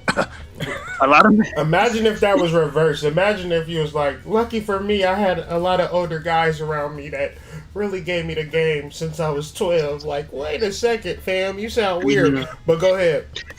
That do, damn, that do, right? It do. But go ahead. But that's still my experience, so I'm gonna share it. Yeah, it's like, but doing that, I had to get over the fact that like I had to get over my ego from period. Like, it's like if these people are bringing me into their environment and like teaching me something and letting me like be able to experience something that I appreciate that I've never experienced before, then I can't judge that. I have to deal with it, and I just have to learn to appreciate what I have, like what I'm being given. So yeah, to a degree, like if a woman said that to me, that would sound crazy. But at the same time, that's what I dealt with. So like, that's what we're talking about. Are you willing to deal with what we do? What's going on for real? Yeah. So I will say, as a woman dealing with a person whose experience as far as their, I guess their partners or, you know, their experience on that level, I feel like I don't have, that doesn't intimidate me. If that is what the question is intended to ask, like, does it bother you? Like, that doesn't necessarily intimidate me. I feel like, right. Okay, right. Okay, I know. All right, hold on. Let me just, because this is my first time up here, but I'm like, y'all, you know how y'all have a experience that y'all reference, you know, like I had just a thought that I referenced. I remember when I was younger and there was the guy that was, so he said, the hoe, you know, he had experience. He used to always talk about it, you know, talk about how he's, you know, but it was working. His charm was working. I liked him too. And whatever, we did whatever. And I did something to leave an impression. Like, I was thinking, you know, I'm inexperienced and he's so experienced. So what am I going to do? But then the response that I got was like, you know, I was up there with all, you know, so that stroked my ego. That, I guess, eliminated that intimidation early as far as their experience level versus mine. So that doesn't bother me. But I will say, if they have a lot of partners in a mutual circle or like in a small setting, like that is intimidating. I don't want no parts of the local hoe. So like, I was never the girl in school, even though contrary to what I just said, like that was low key, but like, I never wanted the guy that everybody wanted. I never wanted the guy that everybody wanted. And I don't want to be with somebody who has a lot of mutual partners that I know. I don't want to be in a setting where everybody's like, I know exactly what he got going on. I don't want no parts of that. And then just to add to that, if their experience, and I mean, whatever, if they had a experience with the same sex, then that would bother me. That would be something that would deter me. Now we know you can have a local hoe or you can have a long distance hoe. Long distance hoes got it going on. They living it up. Can I just get like a go ahead. consensus? Like, do we not like hoes or do we like hoes? Like, we're asking the question. We're asking the question. Outcast already answered that question. Yeah. Well, to me, a hoe ain't nothing but heaven on earth. So right. So when look, you know what I mean, when you look in the cat? tundra. Did you see Fear of a Black Cat? No. What is that? Come on. I'm too old for y'all. Wait, I don't have any hoes, by the way. Hey, every Yo. universe, I have no hoes. I have 0 hoes. No hoes over here. Well, what is a hoe though? Like, so no, I'm gonna say it's it like semantics. this. It's more or less semantics. I'm just talking about a sexually active person. Does that bother you? Or maybe they not sexually active. Do you care about your partner? You about to start dating this person. Are you worried about they sex facts or they car facts or whatever, or not? You know what I'm saying? I am concerned about their sexual hygiene.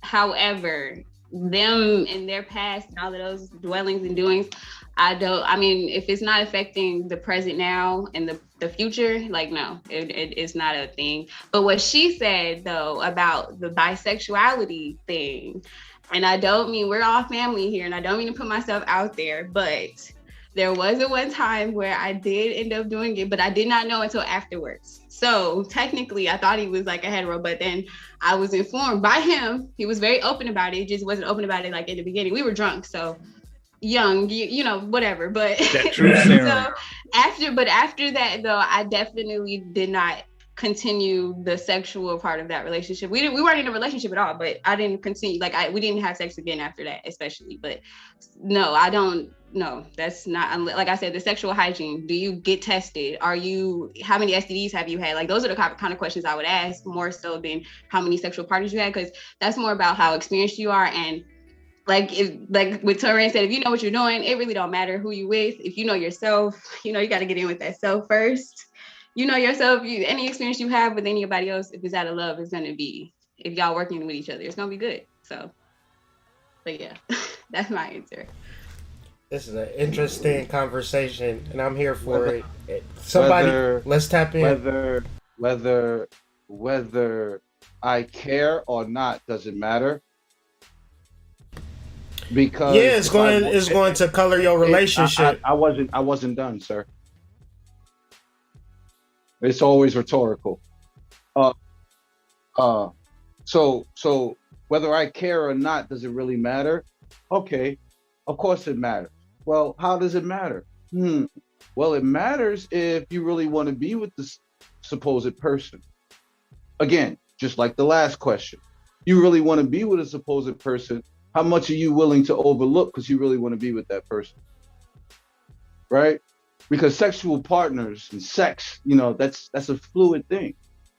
It's a fluid thing.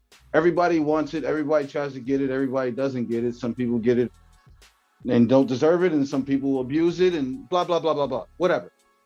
At the end of the day, a person's sexual partners is something that I couldn't control. And by the way, how would I know the truth anyway?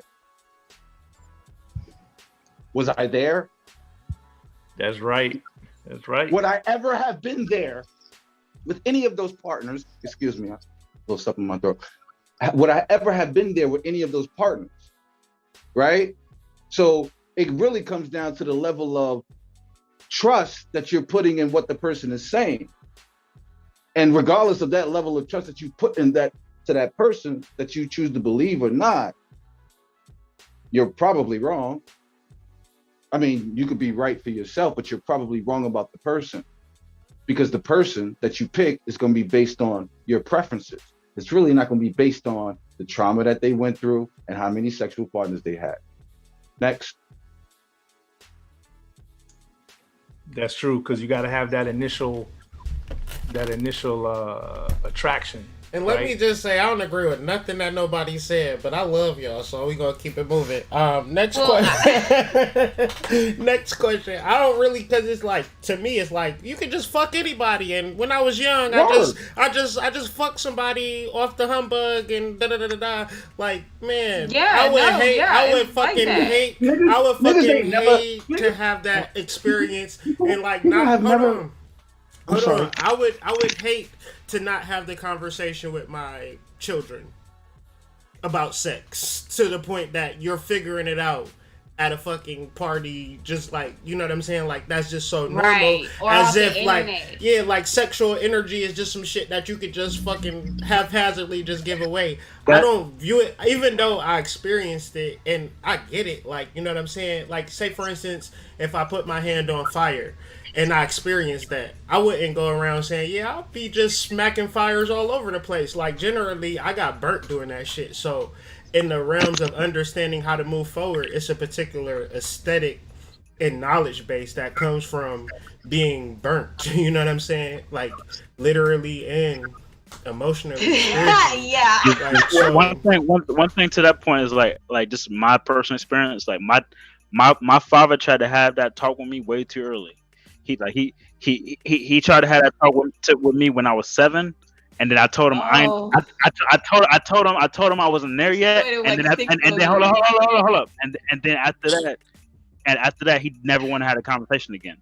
That's borderline child abuse right there. Like that's some weird stuff. I'd have to tell your daddy he weird for that. That's better than your parent not acting like it exists at all. Right. Nah. My parent didn't act like it exists. I had to find out from the internet. Hold on. But be conscious. Me, everybody, be conscious of potentially doing that to your child, of saying something when they're not ready for it, and then when they're ready for it, you don't present it because all right, maybe my dad's ego was hurt because a 7-year-old told him, "Dad, shut up." But I still needed to have that talk. But then he didn't want to have that talk again. Right. But it's like that's real. That's just real talk. No, you're right though, and we need to remember that. As a parent, I want to remember things like that from when I was a child, like what could have been at what time appropriate, because you really don't know. Like, you really gotta go about it as you go along, like with things like that. But maybe he saw you, maybe you forgot you found one of his magazines and you didn't know what it was, and he thought you knew what it was, so he wanted. Don't be making assumptions. I know. I was there. You weren't there. I know. What up, Durag? I'm just saying, we all find it out our own way. What go down, man? Before we get off this question, man. Real quick. What's up, y'all? What's up, man? What's good? Did you do the past matter? You know, to the chaos beings and the chaos family. Do the past matter, or do you just take it as it comes? Well, let me say this real quick, good, and I'm gonna step off. When y'all was talking about the trauma, right, and we're talking about this trauma and trauma with your partners and in a relationship. The one thing I think everybody missed is that none of that stuff doesn't matter. Their trauma doesn't matter to you personally, right? Because it's not going to really affect your being unless you're staying in that same low vibrational state as this same person. So for instance, I'm doing my work for myself. Shadow work, chakra work, all of this. It's not for D-Ray, you know what I'm saying, to help me and da-da-da. Yes, you can be a guide or, assist me in certain things, but when I get better for myself, then all of a sudden she gets better. You feel me? Because it's a reflection. But now if I'm not doing no work, or if I'm looking for somebody else to help me with my work, right, then the problem comes, you're battling each other's demons. Mm-hmm. And the real key is, the better you get at your work, that person that's, in a relationship with you, they're either going to be out of your life because you're vibrating at a higher rate, or they're going to be in your life because they're following the lead. They're following along, right? They're actually doing their work and matching your vibration. Mm-hmm. That's dope, bro. That's dope. So it doesn't matter about the other person, regardless of what they've been through and all of that. As At long all. as they can catch your flow, as long as they can catch your vibe, Right. as long as they're on a particular idea of what the work is, right? Then they're gonna be with you. But if they ain't putting in no work, then like I'm telling you, man, me and D-Ray, we meditating, we getting into our zone, and when we really be in our bag, then it's like everything around us get better, right? Mhm. And I keep bouncing off of her, she keeps bouncing off of me, and we're just consistently growing in our own truth. But it's nothing about, that person. It's just me. And then it even has an effect on my kids. I'd be like, damn, Mhm. either I'm getting Yeah. happier or my kids is starting to act, So yeah, man, it gets deep like that. Yeah, thank you for bringing that point up. Yes, that's definitely a very important point. Yes. So, But it Your work is also your own. it also takes everybody going deep too. Like it ain't just cute. Everybody has to. What do you mean? Ain't none of this shit cute. Wait, Yeah. what do you mean though? Yeah, break it down. Break it down. It's just the fact is like what Dream said was right and exact, and then at the same time is like like to what I was saying earlier, to my earlier point about me and my relationships with women these days, and just what it looks like is, yeah, like I have women in my life that like we are there and like everything's good, but like we also have had nights. I know I know that there are nights where when I mentioned like we had to separate, that people were shedding tears, like because of dealing with that doing that shadow work. Doing that shadow work is not cute. Like people are really going through those emotions. They have to get that out. They have to spend those nights crying. They got to spend those nights just getting their stuff together. They got to spend those nights watching their TV shows that they grew up watching to remember those childhood moments. Like that's real shadow work, and that's real relationships. Like it's not always just it is being there for your partner, but it's also what to Dreamwise's point of doing the work for yourself. You really got to do the work for yourself in order for y'all to really be able to come together. Right. Just like exactly. and it's not about men who are on this panel aren't on this panel because they're looking for to get their freak on. Like they yourself, really go brother. through those. Speak for I yourself. don't know, Jeff. I'm looking to get my freak on with my wife. Oh, for sure. I need to get my freak on. I need that. No, Minus the Can two we- exceptions to the rule, which are Can- Prime Harmonic and Hood Mystic. Let's carry on, sir. Can we just talk about how sexual energy can also be channeled? Before we into... get to that point, Mrs. Ashani, Okay. Excuse me, we have another question. Before we get to that point, we have another question. I don't want to skirt over that question before this live is cut off. I don't know what everybody else's time concepts are. So, what's the next question, big bro? in reference to it's a couple of them. How does economy or how does economics? Just the money situation. That was important. Because Writing that. because a lot of times people. Oh, a lot of is that times money or is that You like finances. muted, Hood. You gotta Am unmute. I? Oh, okay. Give me a second.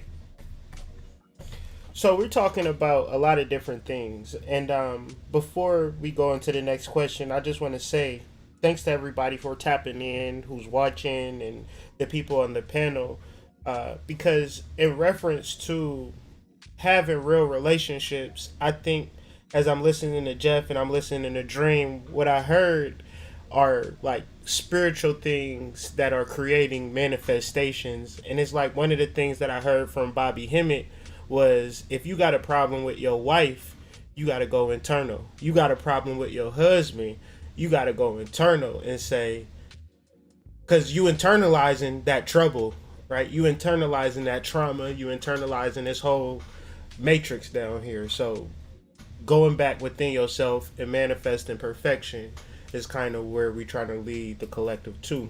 But moving on, Um, I know it's tough out here. You know, I got $20 in my bank account, and I'm trying to find me a nice little honey dip to spend the evening with. But she said I'm broke, y'all, and so I was wondering if this ever happened to y'all. Does the economy, I'm out here working for Lyft, Uber Eats, DoorDash, coming home with $300 after taxes, and it's kind of hard out here, family.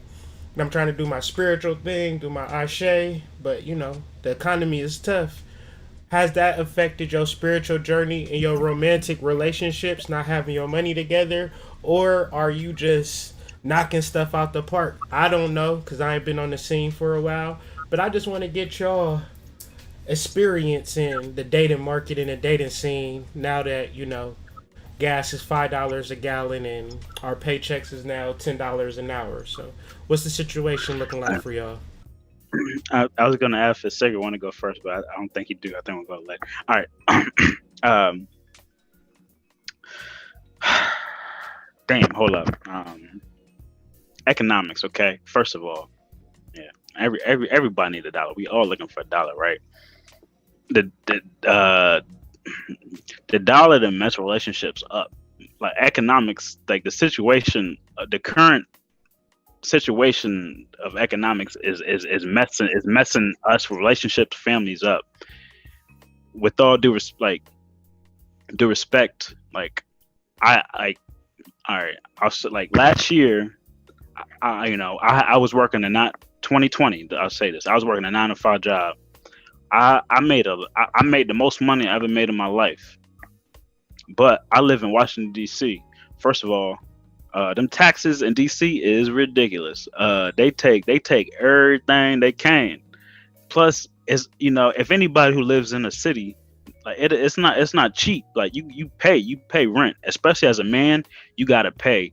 And I'm not. I mean, correct me if I'm wrong here, but I know a lot of women that I'm with. Right? They work hard. They do work hard, and I'm not blaming them.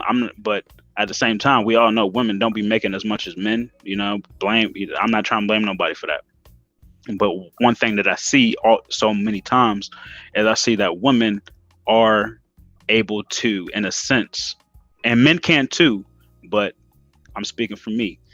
I know a lot of women who they work their butt off, like they out here looking good. They live like they life how they want to live, but the system allows them to, in a sense, be able to take advantage of certain things, in the sense that they can live in the same building that I live in, but they don't got to pay the same rent that I pay because because of how the economic system is. And again, I'm not blaming women. I'm saying this is what it looks like.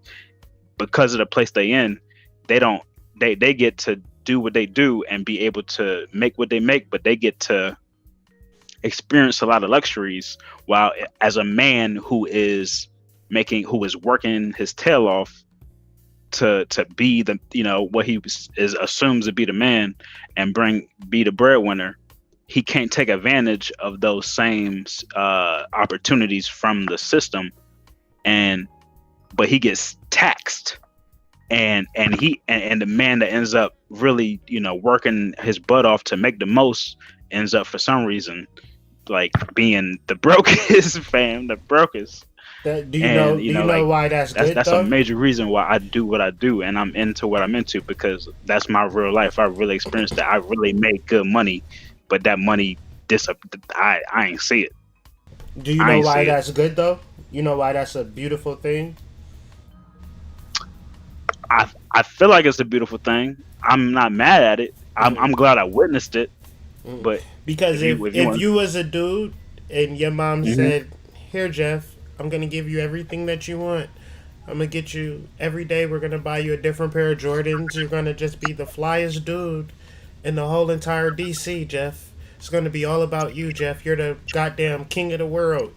Ever since you was fucking 5, right? Every day just bestowed upon you praises and riches and all of this type of shit. And then one day you turn 18 and she said, "All right, Jeff, it's all on you now, big bro. Figure it out." You would be fucked up because you was enabled to be weak. And so the reality of strength is that strength is coming from a negative polarity, it's coming from adversity, it's coming from get this shit up off me. Like, you know what I mean? So when you look at this situation for life, one would not look at it as unfair, but look at it as what I need to do to be my best self. So in all of what you said, do you feel like this is why women are not giving you no flavor or not giving you positive energy because your money ain't right? First off, I ain't saying getting no flavor from some women. Like, I'm good out here. I'm good. I'm happy. Look at this smile. I'm good. But my point is, I went through that, and all those experiences pushed me to be like, bro, like, the money is not it. Like, it's like I gotta, like, I've been spiritual, but that made me go internal so much more deeper.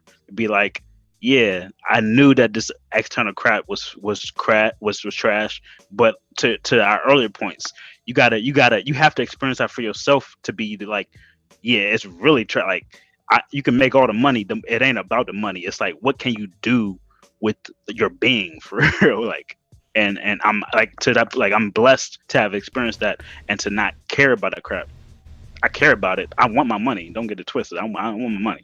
But, like, let's get it from the ladies' point of view. Ladies, y'all dealing with these broke ass niggas. Let's talk about it.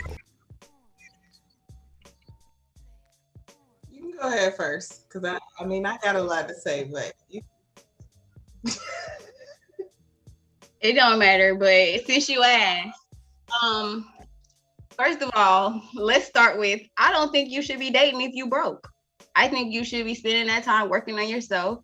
I personally can't get sexually lubricated if I don't have a certain amount in mind, just for me personally, because I'm not married, I'm not attached to anyone. So as an individual, I'm expecting you or the person that I would be attracting, my equal and opposite, to also be able to be self-sufficient, and you know what I mean? So I personally don't agree with the notion of dating while broke. And I think that a lot of people have that delusion, because you're not gonna come in my house and sleep here longer than 6 hours and think you ain't about to put down on something. And don't think I won't be bold enough to ask you. And if you're not willing to be able to support 2 households, honey, you don't need to be in my household. I'm fine. I'm perfectly fine. But that's not me personally. I mean, I don't experience that, but if that were to happen, that's what I would say. That's what I would be expecting. And I don't think there's anything wrong with being broke. I think that what's wrong is subjecting me to your brokenness. That's what I think is wrong, personally. No, that's real though, because it's like like, because like like one time I hollered at this chick and she was just like, you know, that's so unprofessional. But up until that point, I didn't realize that I should have just been working on me instead of chasing her down. But that's deep. I mean, a lot of dudes, I mean, this is why I said you gotta have. We can be friends. You gotta have we can fathers. Get to know though. each other. You gotta have fathers. A lot of men don't have that fatherly advice, or uncles, or somebody that say, brother man, you get much more bees with honey than you do with salt. But we don't have that. We might have the osmosis. We might see dudes advance, but they're not telling us specifically, I invested in self, and this is my magnification to my investment. We just look at it as they doing something that we not doing, and we just trying shit, throwing shit at the wall, or imagine like, if I hook up with you, it's going to be that situation that's going to save me, and that's really fucked up. But Torian. I mean, I second everything she said, especially the part about dating while broke. I agree with, I don't feel like I can't associate myself or talk to myself. I love being friends with people that are still learning and developing themselves, because I like to shoot out ideas and support.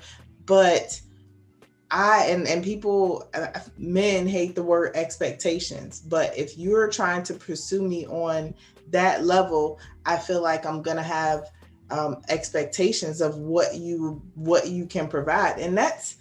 I don't want to feel bad because I want to go somewhere, but it ain't in your budget right now to go. It's not like I'm trying to get flued out. Okay, That's what I'm saying. like because I'm right. Because I got the money, feel but guilty I mean, about that, right? Like, no, I want you to be. I don't want that to be a factor. And I realized that. I was talking to my sister the other day, and she was talking about, one of her friends, and she said we were going to go somewhere, but he stopped and paused and said, "Well, how much is it to get in?" We're in the city. We're not in DC. It's not anything crazy going on right now. It's probably regular price. It's probably costs like $20. But the question itself was a turnoff. Well, she don't want to go now. And so I think just where I am in my life, I am not looking to go 50-50 in regards to bills and things like that. And I'll say, because maybe like y'all just be expecting a free ride. No, now everything that I'm doing is working to support my household, myself, and somehow get myself off payroll. So I'm looking for my partner to be a part of that plan as well. They have to have the foundation to be able to continue to build on that. No, I don't want to just sit home and read magazines while you go to slave. No, I want to set it up so that eventually you can stop doing whatever you're doing too, or whatever, because you both can. Exactly. We both can do it, but I want to be at home with my children, doing what I do as a mother, as a woman, as a divine feminine. I want to be in my garden. And let's just talk about security, because that's why we don't like broke dudes. Broke dudes do not provide security. There is levels of security for women. Emotional security, financial security is the biggest one. That's literally like the first one to get you across the threshold to even. I'm emotionally disconnected. I'm not gonna lie. I'm financially secure. Shadow work. What about broke women? What about broke women? Same thing. I don't think that broke people should try to pursue people in dating. I think you should work on yourself. Shadow work. That's what I said. But hold on. Say for instance, a 18-year-old and a 22-year-old madly in love. They really are in sync. They look together. They twin souls, but they're broke. But their love is destined. Should they not be together? That's cute. No, I'm asking a question. Should they not be together? Yes or no? But they're supposed to. That's none of my business. Okay, so my real life experience. I got married young. I got married at 21, and I was married for 5 years, and we were dead broke. But we hustled a lot. I poured a lot into his development and trying to get us out of dead broke. And after 5 years, I realized, one, that I was being held back from my ascension is what I identify with now. I didn't know what that overwhelming feeling was. But also that he also had shadow work that he needed to address that was keeping him back from being able to ascend as a man and develop. I mean, we started businesses, everything that you would think young-minded people would do to continue to build, but ultimately it was a fail. And that is not what the lesson was, I think, in that whole experience, because I learned a lot about myself. What I really learned was that even after that, I like to call myself a real one, but when I left the situation, it was with the fairness and understanding that we didn't, two people that have nothing can't, fight or be selfish over nothing. But his after actions really revealed his true character and why he would probably always be in that state of need, because that is really so. Saying that to say, I went through that experience. I got the bumper sticker. I can respect it, and I can understand why someone would do it, but it's not something that I am looking to do again. Wouldn't recommend is what Sis is saying. I mean, young, sure, because you learn. Like I said, I learned. You're gonna learn, right? I learned. That's the thing. It's just to learn. As long as you learn from your experiences, you do good. I learned a lot, but it's definitely not something I'm looking to revisit.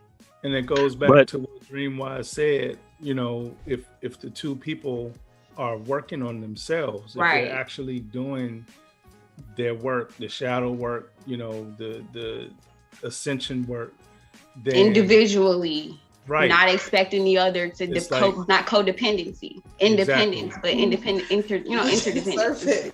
Like Khalil Gibran's poem on marriage, Pillars of the Temple, and is what my wife you know, have part of that in our vows. It's like you got two pillars of the temple, and they both have to hold up the weight of the temple, you know. Right. So if both parties are about doing what they need to do, then they're going to manifest the physical things that they need to manifest in their life. Right. And, you know, like you said, Torin, if stuff ain't balanced well, then you might not see those manifestations, or you might not see them last, right? Or be enduring, I should say, because nothing physical lasts forever, but durable, right? For something to endure, it has to have a good foundation, you know. Right. I see that contemplative look, Serpent. I want to hear this. Me too. I really appreciate you guys' comments on them. So beautiful. I truly do. For me personally, I've never come in contact with an individual, woman or man or anybody else in my life that I could ever consider to be my equal. So for me, I've had plenty of instances in which barely anything in my pocket, around beautiful women, no chance in sight, like just no fucking chance, right? But what life has taught me is that there are relationships that start under every circumstance that you can think of. There are relationships that start under every circumstance that you say you can't start a relationship under. There are relationships that start from zero and blow the fucking water out the fucking pool. Like literally, like they literally build themselves up and blow the water out the pool. So I say all of that to say that the distinction on what an individual has as a core foundation for your relationship is exactly why the relationships all end in 80% divorce. You see, all of those people had the same idea. That's the old guard. My man should be my equal. My man should provide for me, blah, blah, blah, blah, blah, blah, blah. It's been going on since the beginning of time. See, the problem that arrives in that is familiarity breeds contempt, right? So that same man or that same woman that's going out and earning the bread, making the bread, whatever you want to call it, that same individual is going to resent the other individual because of what they don't have or what they are not doing in comparison to yourself. Well, there's a problem there. The problem that lies there is that you are not allowed to judge people based on where you are at. You do it. Your ego tells you to do it. Everything that makes you feel good tells you to do it. It doesn't make it right. So when you judge people based on where they're at in comparison to where you are at, knowing that there are no such things as equals, right? How is that fair, since you like the word equal? Because equal is fair, right? So how is that fair that you get to judge me based on where I am not, yet you clearly are not where you want to be, but yet you get to judge me and determine whether you want to be with me based on what I don't have, and you probably don't have the same thing. See, I think it's great that we set these standards for ourselves and we want to reach for the sky, right? We want to reach for that highest point. Everybody wants to get there, right? Most don't know. I'm not sure if most know why they want to get there or whatnot, but whatever, that's inconsequential. What I'm saying is that we all reach for heights, and reaching and in reaching for those heights, the reality is where you start from, you ain't got shit. So the reality is that you are going to incorporate another being into your fold. And you're going to determine whether that being should be there or not based on the money that they have. Well, you're not spiritual. That's not spiritual. Because spirit will send another person right to you that's broke. Another person to you that's broke. Another person to you that got money problems. Why is spirit doing that? Because there's something within you that you ain't addressed yet. So this idea, these connotations that go with, you know, a broke nigga. You got the time to call somebody a broke nigga. What a world we live in. So when you can determine that your place is higher than the person that is coming after you, and you don't even know a fucking scintilla of what their life is, and then you think you're justified in it because you just don't want to be with them, that's fine. That's right and exact for you. That's not right and exact for everyone. And that's not right and exact for the situation, because it's just going to keep coming right back around, because everything about you is material, physical, monetary, money, blah, blah, blah. Ain't none of that shit spiritual. Ain't none of that shit spiritual. So what are we doing here, right? Are we doing spiritual work? Are we trying to contemplate the higher self? Because the higher self don't think about dollars. The higher self don't think about bank accounts. The higher self don't think about where I'm going to go this evening.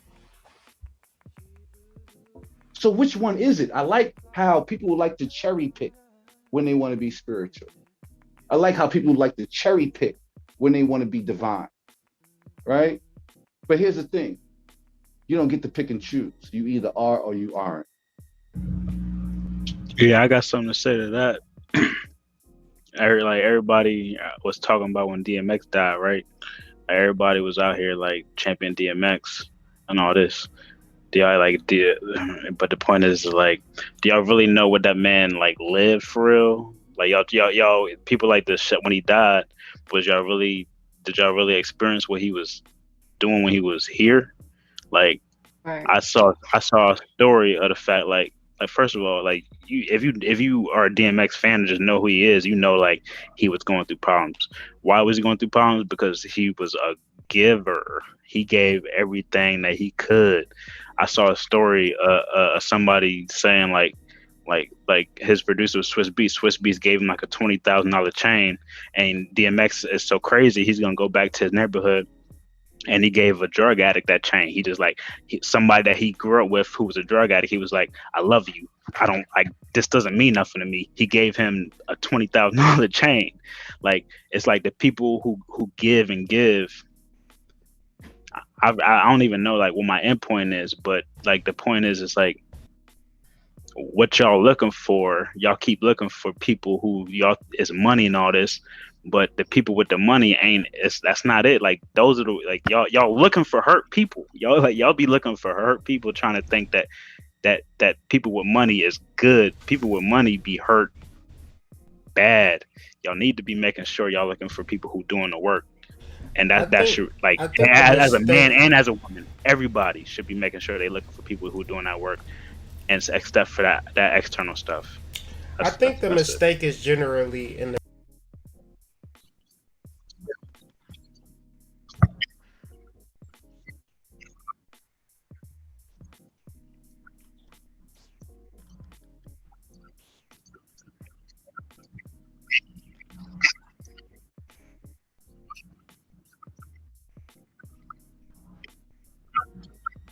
Mm-hmm.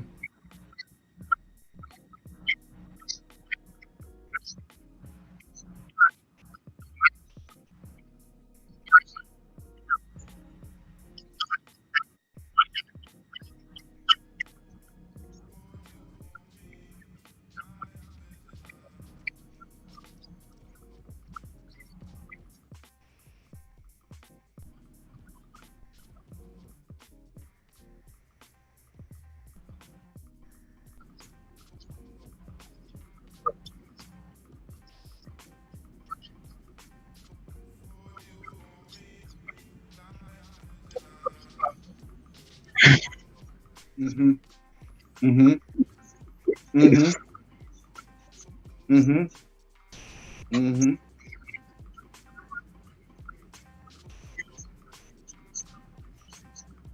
I just want to add just a little tidbit to that. If we're talking about the thee, they, and them, that is the thee, they, and them programming. How much money a person has determining how much I need to be with them. That's the thee, they, them programming. Sure. But carry on. You can see it in the music videos. Carry right? on. What music videos are getting the most play? No, I mean, but think about That's the their young paradigm. men. But That's their paradigm. But the young men, they got a particular way to have chains and diamonds and all of these types of things to have all this attention, so they could be, you know, a target. They said they can't hear you, Hood. They said they can't hear you. Okay. I don't know why. I can hear y'all. I can hear you. Yeah, We can hear you, but they said they can't hear you. I feel like one thing I wanted to go back to, because Serpent said if you have time to call somebody a broke nigga, and I feel like the only time I have that even thought in my mind, and it is what it is, I'm being real, is when you're faced with that reality for them. So like when I'm not. You good, goddess. You good, goddess. You ain't gotta explain yourself. No, I'm not trying to explain. I'm just saying that shit happens. You do, you know, it might cross your mind because, anyway, you're right. It don't matter. But there's another issue here too, which is why can't you be, all right, as much as I love spirit, as much as I love my energy work, I know that if I stop paying on this house, I'm gonna have to find somewhere to live. I'm gonna have to go to a shelter or something. And my wife and kid gonna be looking at me like she's crazy, looking at me like, now look at you, get your butt on out of here. I know where you're going. And I'm not gonna let you finish. I know where you're going. I'm not gonna let you finish. I'm not gonna, because I know where you're going. It's valid. I know it's very valid. I'm just gonna add on to it because I know exactly where he's going. Add on to it. You know, the Buddha teaches you could just eat one thing for the rest of your life, right? So the idea that you still need to pay your bills is right and exact, 100,000%. The difference is that what we're talking about, we're not talking about paying your rent and paying your bill. We're talking about excess, because if an individual has their own home, they need to be able to pay their own rent. Right. Just because we're talking about you coming in the house, though. Just because I came in the house does not mean I need to pay the whole entire rent. Let's get to that. That's where you have your opinion, and that's where you have your opinion, and I respect you for it, but I don't have that opinion. To get to a level of paying your bills. That's right and exact for you. Yes. To get to a level of where you pay. Because first of all, I don't think in the perspective of good and bad, because what medicine or what thing could be for you might be bad for my body. So perspective that's perspective. I don't think in the realms of what's good and what's bad. I think the realms of perspective. Which one is it? Don't know what's going on in anybody's mind or reality. Is it opinion or perspective? Which one is? Because you said opinion. I'm talking about when you speak in the realms, because I've heard you speak. You speak in the realms of good and bad. I don't speak in those realms. So when the basis that I'm speaking from is not from that. It's from a perspective, and I make that clear. So that's what I was saying. And that's your interpretation. I said you had your opinion on you saying that's valid for you not to come in and pay all of the bills as the man in the house, as the provider. That's not your duty. And I said that's your opinion, and I agree with that, and I respect that, but I don't agree with that. That's what I said. You got that. Okay, that's all I said. All right, that's not right and exact what you said, though. What I said to you, it's not right and exact. To because you, your interpretation of me is an opinion. Okay, to you, okay, and your interpretation of the broke niggas that I was talking about when I was speaking, because I spoke on that as well, was your opinion, and that's what I'm emphasizing to you, that I just don't agree with that. And I don't need to argue. It doesn't have to be an argument. I was simply reiterating that, and I let you speak. I listened and let you speak. I listened to everyone and let them speak. And then but you cut me off the first time I went to speak. You cut me off the first time I went to speak. Question. Don't we have another question? We gotta get I apologize. If that's where you want to be, that's where you want to hold it, I apologize. And let's release it. Because I moved on from that. The reality, but hold on. The reality is this: if two people are going to talk, y'all got to understand how to communicate. And the reality of what is being said is that if you lose your house, it's a matter of excess. It's not a matter of a reality that you should be afraid of. Because if you wanted to have a house, the deal would be, all right, babe, we're going to eat noodles every single day and stack this fucking fetty. Because that's how a man is going to think. A man is going to say, fuck it, I'm just going to eat ramen noodles every day. I'm going to spend $20 a day and watch the money fucking go crazy. You incorporate an energy into your life that says, I don't want a broke ass nigga. Well, I'm not a broke ass nigga, but this is how I got paid. I ate ramen noodles every day. I can't live like that. So the reality then becomes, you know, you can have a broke mentality and be extremely rich. So the ideas that you need to bring forth is that of financial literacy that does have nothing to do with the aesthetics or the interior or the financial if he's a broke dude. Because honestly, I live my life extremely broke, but I'm not. Right. So, I don't do shit that what a rich nigga would do. I do stuff that a poor nigga or a broke nigga would do. And I want you to actually think that I'm broke. That's what I want you to think. So the ideas that you have in your mind as a woman is going to not equate to anything good, is what I'm saying. That's what I can unequivocally say.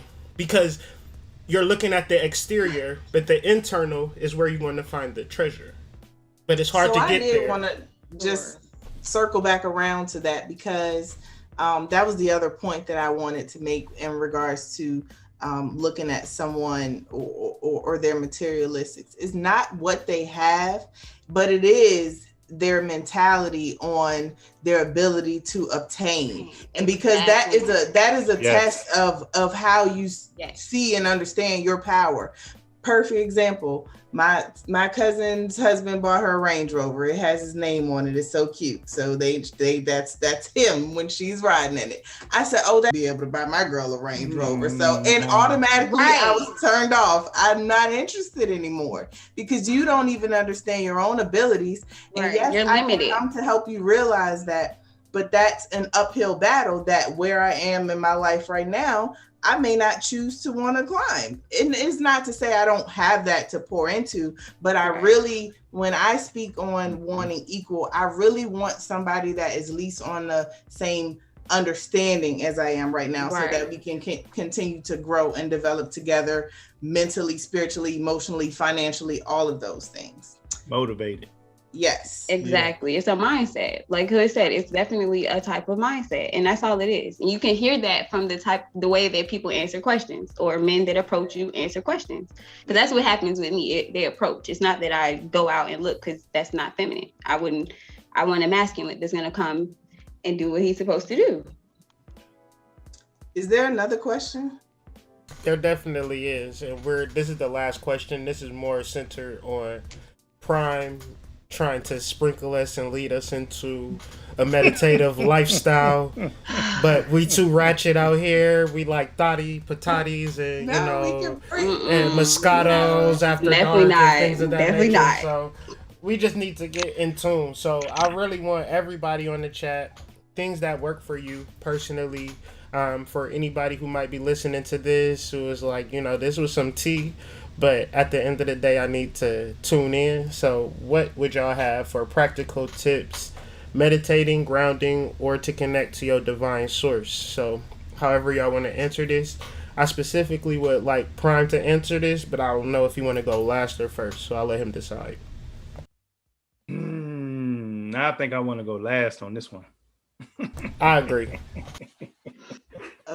I will go first in saying that is the exact question I feel like I've begun to have for myself, especially as y'all have been talking more about the mounds and things like that, just coming to understand that and what it means to, yes, I understand giving thanks to the ancestors, but really how you make that into part of a daily practice. So that was my question. That is the question I had, but probably wasn't going to ask. So it was perfect. Can I answer that for you, sis? Because I can definitely saying thank you to your ancestors is literally just saying thank you. You just make it a point. what started me with gratitude, because now it's just like literally as soon as I wake up, I'm like, thank you.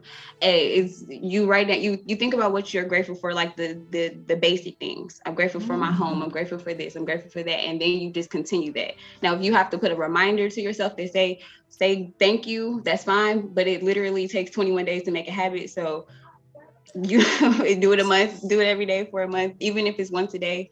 So I think I practice gratitude, like just gratitude. That's probably one of the things that jump-started my spiritual journey, or when I realized that I was on a journey. It's just how thankful I was after going through a period of loss, you know.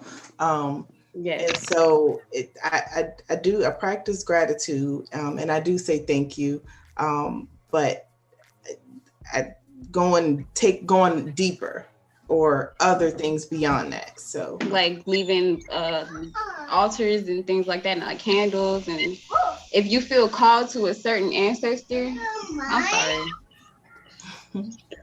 And I'm a piggyback on that, like, and I'm gonna be very real. Like, me and Shawnee communicate, and Shawnee is a real one. Like, she's been through some real stuff, and like what she says is like real.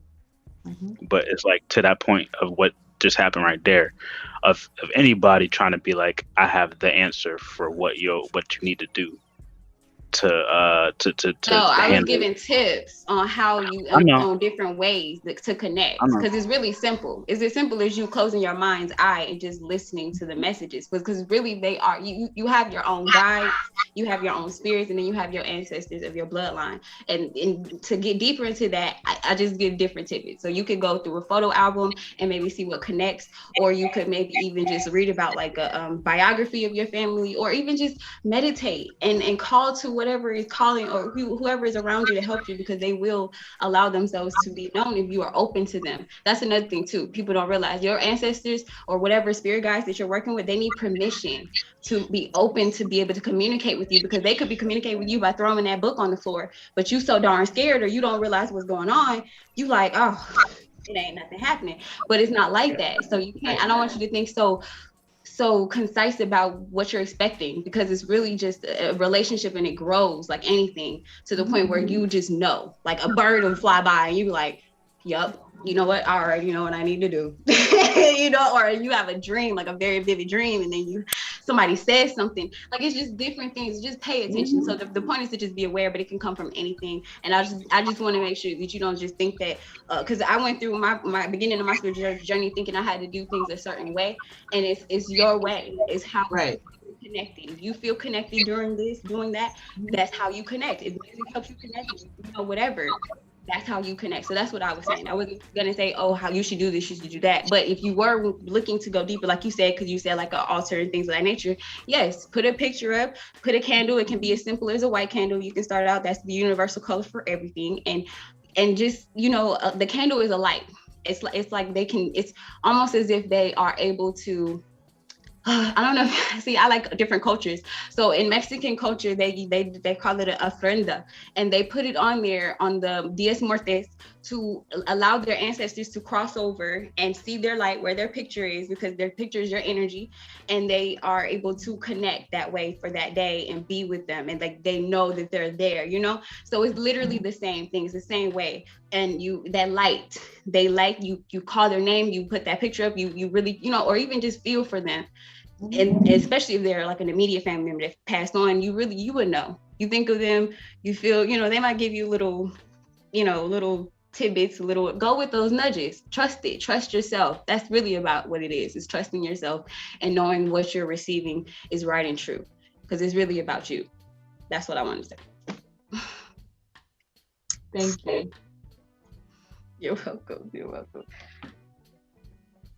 Oh, well, I guess that's the practical grounding tips too, though. But yeah, just going outside, breathing air. Things are really simple. Like, I mean, just me taking a breath. It's just, you know what I mean?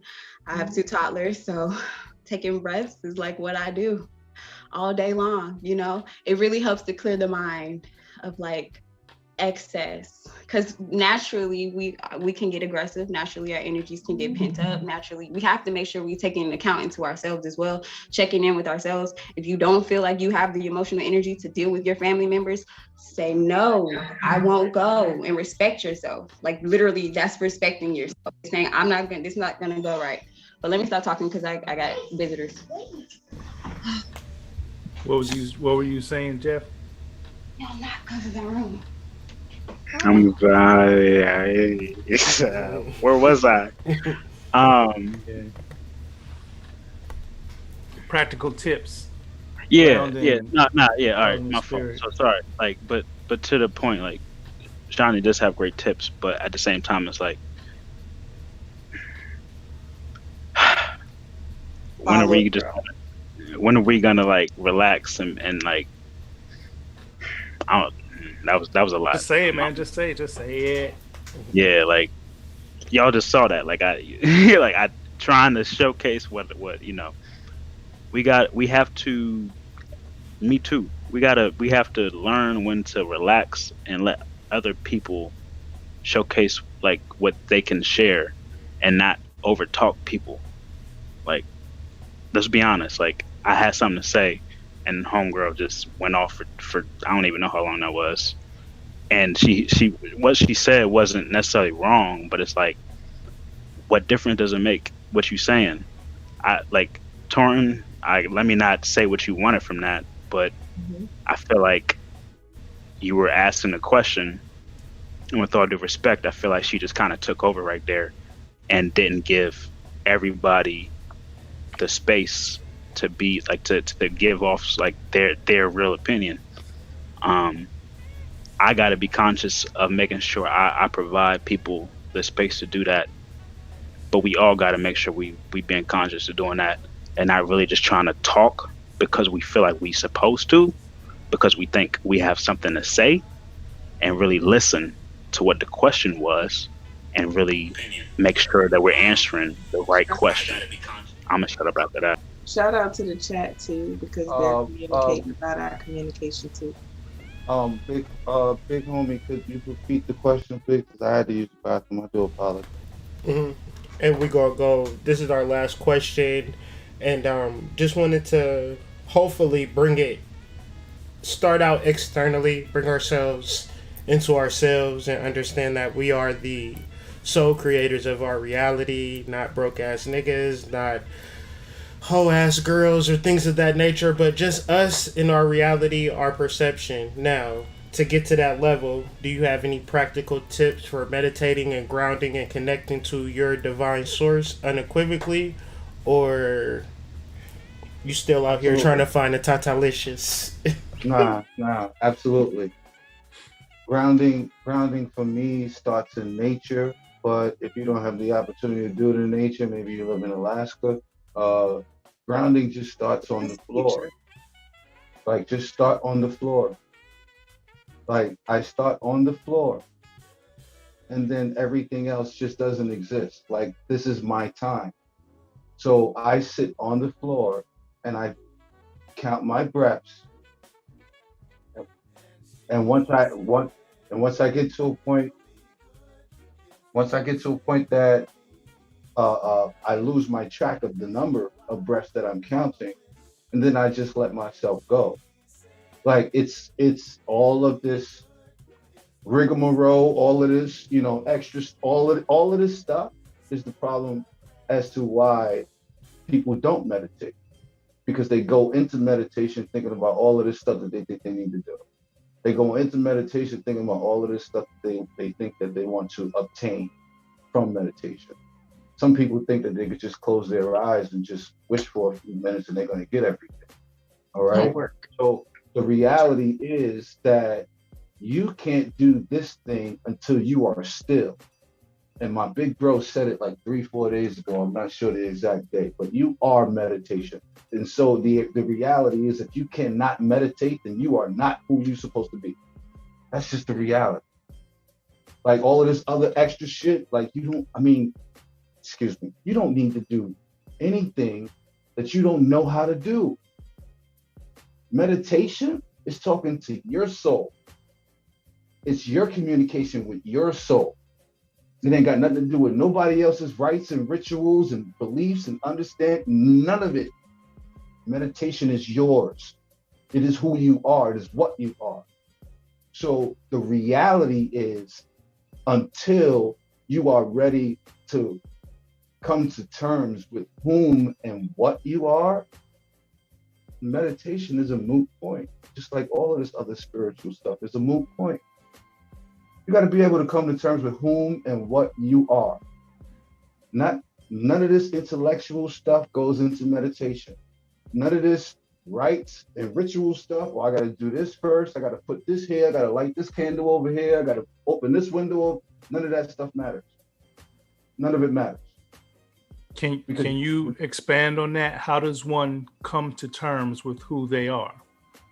Coming to terms with who June you are. June 26th, Shadow Work Course, shameless plug. Coming to terms with whom you are is sitting and finding out. But it's sitting and finding out. Like honestly, that's the way I got there. That's the way that I read through the Orishis and all of the teachings that come from the so-called ancient times. Like that's how they got there. They just sat still. Which is a hard thing to do in this world. It's a hard thing to do in this world. But eventually you'll get there, but you need to sit still. And you're not going to get it just by sitting still one day. It just doesn't happen like that. I know we like the flashy stuff in this material world, but unfortunately, in spirituality, your bank account and how good you look doesn't matter. Go ahead, Brian.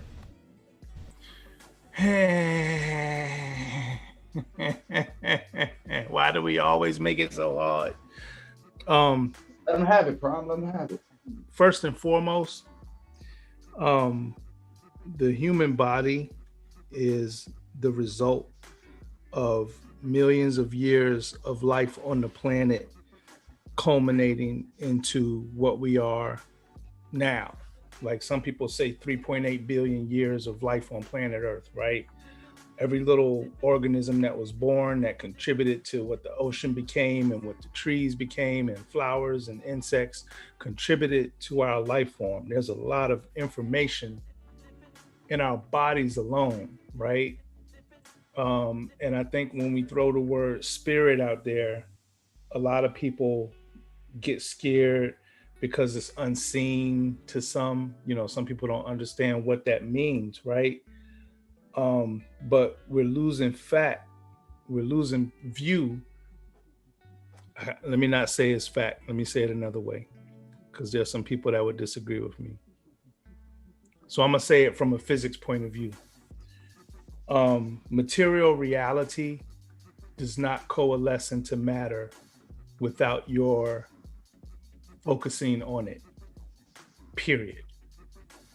Okay. The double slit experiment showed that. Schrodinger's wave equation shows that space is uncollapsed.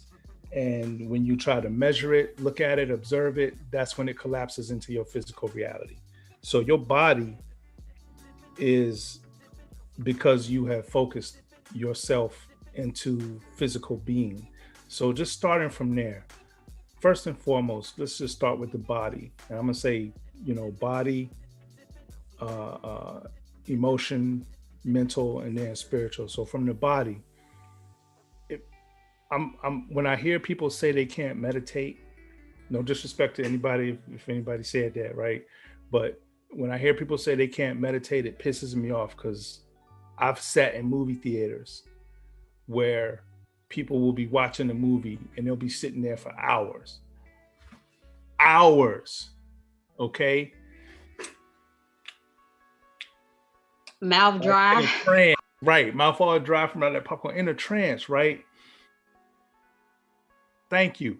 You can look at people nowadays. If you ever go by any coffee shop where people be scrounging trying to get that Wi-Fi, you'll see them scrolling through, whether it's Instagram, Facebook, whatever else. They could sit there with that phone for 5, 10, 15, 20 minutes, just scrolling, right? If you've ever read a book, right? Am I lying? If you've ever read a book, did you ever open up the book, read the first 2 sentences, and just put it down? And say, oh no, I can't. You didn't read that book if you do that. I can't read this book. This is just too much. I can't sit down and keep my body still long enough. No, but you know what? read Some people do book. are real life like that though, and that's sad. Yeah, no, I understand that. I understand hyperactive or hypersensitive people. I'm not talking about them. I'm talking about the norm, right? But you know, if you can sit down and read a book, if you can be on the phone listening to your boy or to your girl tell you a story, yo, guess what happened to me? And you sit there, what? You know, I can't hear you, Shani. I know you just said something. I can't hear you.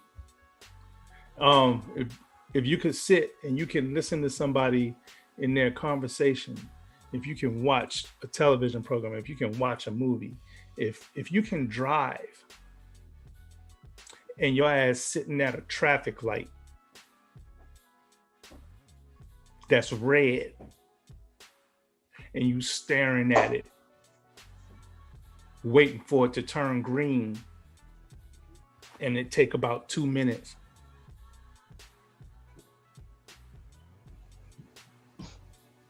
I'm trying not to curse, Hood. Don't laugh at me. If you can sit at a damn traffic light and wait for it to turn green, you can meditate. If you can be walking across the street and you waiting for the turn signal because you hit the little button so you could cross the street. If you walking in nature and you tired and you want to sit down on the bench and rest for a while and catch your breath. Okay, please don't, it's 2021. Don't let your friends get away with saying they can't sit still, they can't meditate. Call them out. Call them out and be like, yo, well, didn't I just see you for 5 minutes sitting still scrolling through that Instagram feed? Yeah, why don't you just, look at that tree while you're doing it instead of scrolling through the feed? Call your friends out.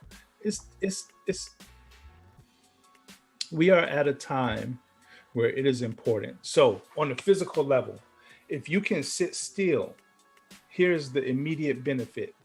You sit still, allow your body to just relax and breathe naturally. You don't even have to force your breath. You don't have to make it longer, shorter. You don't, and blessing serpent, but you don't even have to count it. Just breathe. Just sit there and relax and focus on one thing. If you can't blank out, that's the other thing, zoning out, right? Say you on the phone with somebody and they talking too long and you zone out. And then you come back and you're like, oh, what were they saying? Where did I go? Right? So if you can't just zone out, then focus on one thing. Focus on the tree. But if you can zone out. Just sit somewhere for a few minutes and just relax. And the number one immediate benefit of that is that you start to feel your body. Because as we've said in Chakra Nova, the basis of your Kundalini, your spiritual energy, your cosmic consciousness is rooted in your body, because your body is part of your physical manifestation on this planet. Your body is consciousness collapsed. It's the wave equation collapsed into your physical being because you perceive it. And at any time you can pop into a different reality. But, that takes a lot of damn training. So keeping it simple, pay attention to your body. Just relax. Okay, in the moment you sit down to relax, you might feel your leg. Man, my leg feels like it.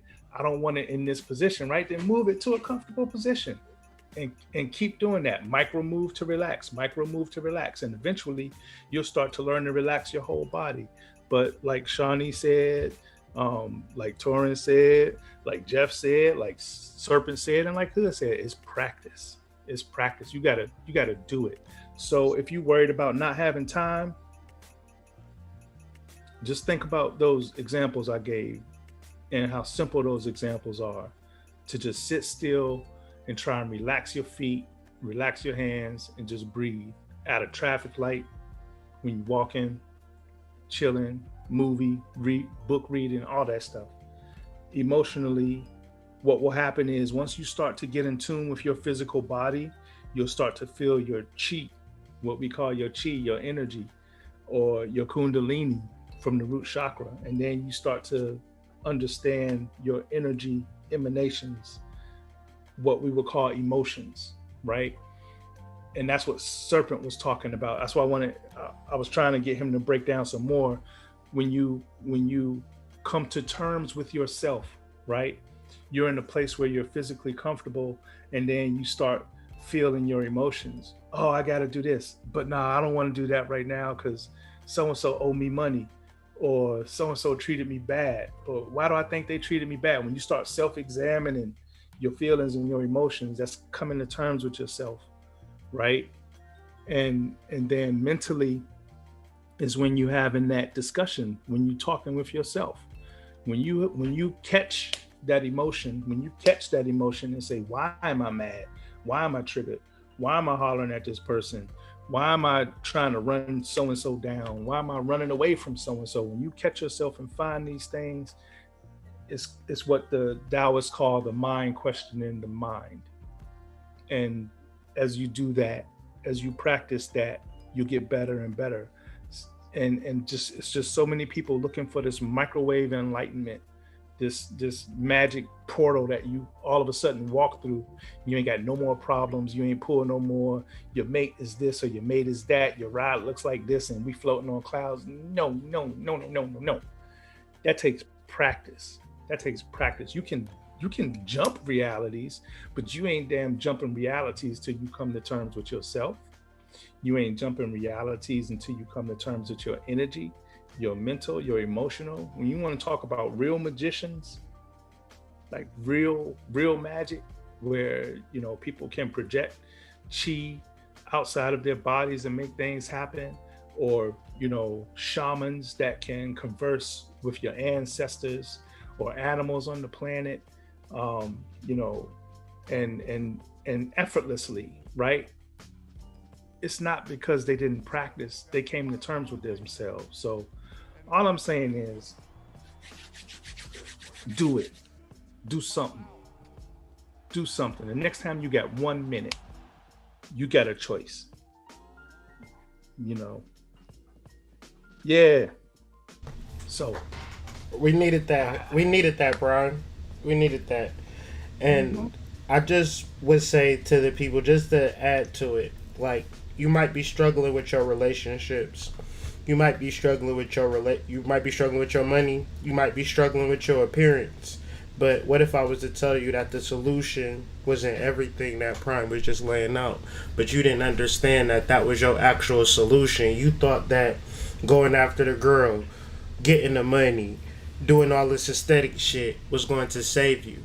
But the reality was taking that time to go within yourself till it start working for you. And that's the overall goal. Like, it's a good thing to go within, because this is your vibration, this is your frequency that you give to your relationship, that you give to your partnerships. You're not seeking anything from your partner to say, I need a person with money, because ultimately, my baby, if I ask you for some money, it's a trick to it. You understand what I'm saying? So I don't need you to have anything because I'm taken care of, but I've done a lot of inner work. And so if you got trauma, you got emotional turmoil, it's not going to faze me one bit, because I'm prepared for it. And I'm not asking you to fill any holes for me. I'm only here to give to you. And this is just the stance that I take in my life. And I say that to anybody. If you're an individual, you might fare better giving energy than expecting energy, the way that the world looks. But this has been episode 12. Just a lot of wonderful builds and trigger moments and tea and all types of shit, you know. But, you know, when family talk, these are the kind of conversations that you would expect if family was ever to have a real conversation. You know, you have a type of family, y'all come together, everybody's like, oh, hoity-toity, bougie, boo, boo, boo, boo. No, not my family. Some tears is gonna be strewn. Might be some fights. Some even. plates is gonna be thrown, because that's how family get down.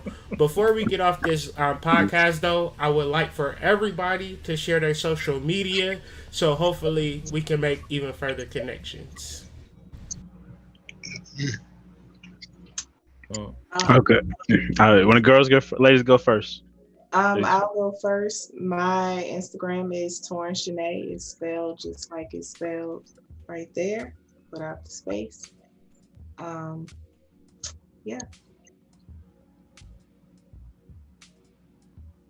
Mine is in the chat, but it's my name. Go ahead. Like it's spelled Jeff Elijah 144. It's a personal account. You'll see just my day-to-day, how I get down. The business account is Elijah Green 144. That's honor to my ancestor, my grandfather. Please respect the business, and I appreciate all the support that I have received so far. And just if you're interested in learning how I do business and you want to get a part of it, DM me. I am Mr. Two Phones right now, but you still can't contact me, so just send those DMs. That's how you get in contact. Send a DM. Did you just say Mr. Two Phones? And I got you two phones. text now, and you can only get called on Wi-Fi or something, man. I'm trying to figure out. Don't do that. I don't need half y'all don't. I'm not a hustler. Just joking. That don't mean you're hustling if you got two phones. You got people. You got a page. Thank you, Shawnee. But my point is, some people don't need to get in contact with me because y'all don't know how to act. This whole panel is to showcase how real guys and goddesses need to be treated. Learn from it. Thank you.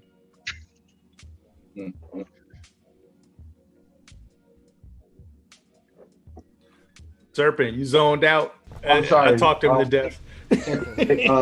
Sacred Serpent 823 on Instagram. Very simple. Sacred Serpent 823, all lowercase. And I'm prime.harmonic on Instagram. That's probably the best way to reach me. Yeah. And ladies, y'all more than welcome to come here next week because, we need somebody to trigger Serpent every week. Fuck out of here. What are you talking about? That's right. Get under that dude. Disclaimer, I don't come in triggering anybody. I didn't say. It's not intentional. It's not intentional. You trigger me.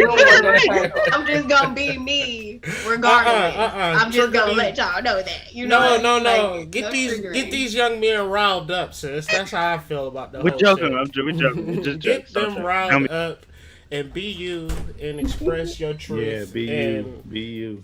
Let that be that. Let the chips fall where they may. And thank y'all for coming here and sharing your authenticity and just being yourself. And I could never ask for anything more. And hit me up on the flip side. Y'all know me. I'm on Instagram at TheHoodMystic. Just grinding, getting the shadow work together. Chakra Nova is available. Other than that, man, tell your mama I love her, and I'll see y'all later.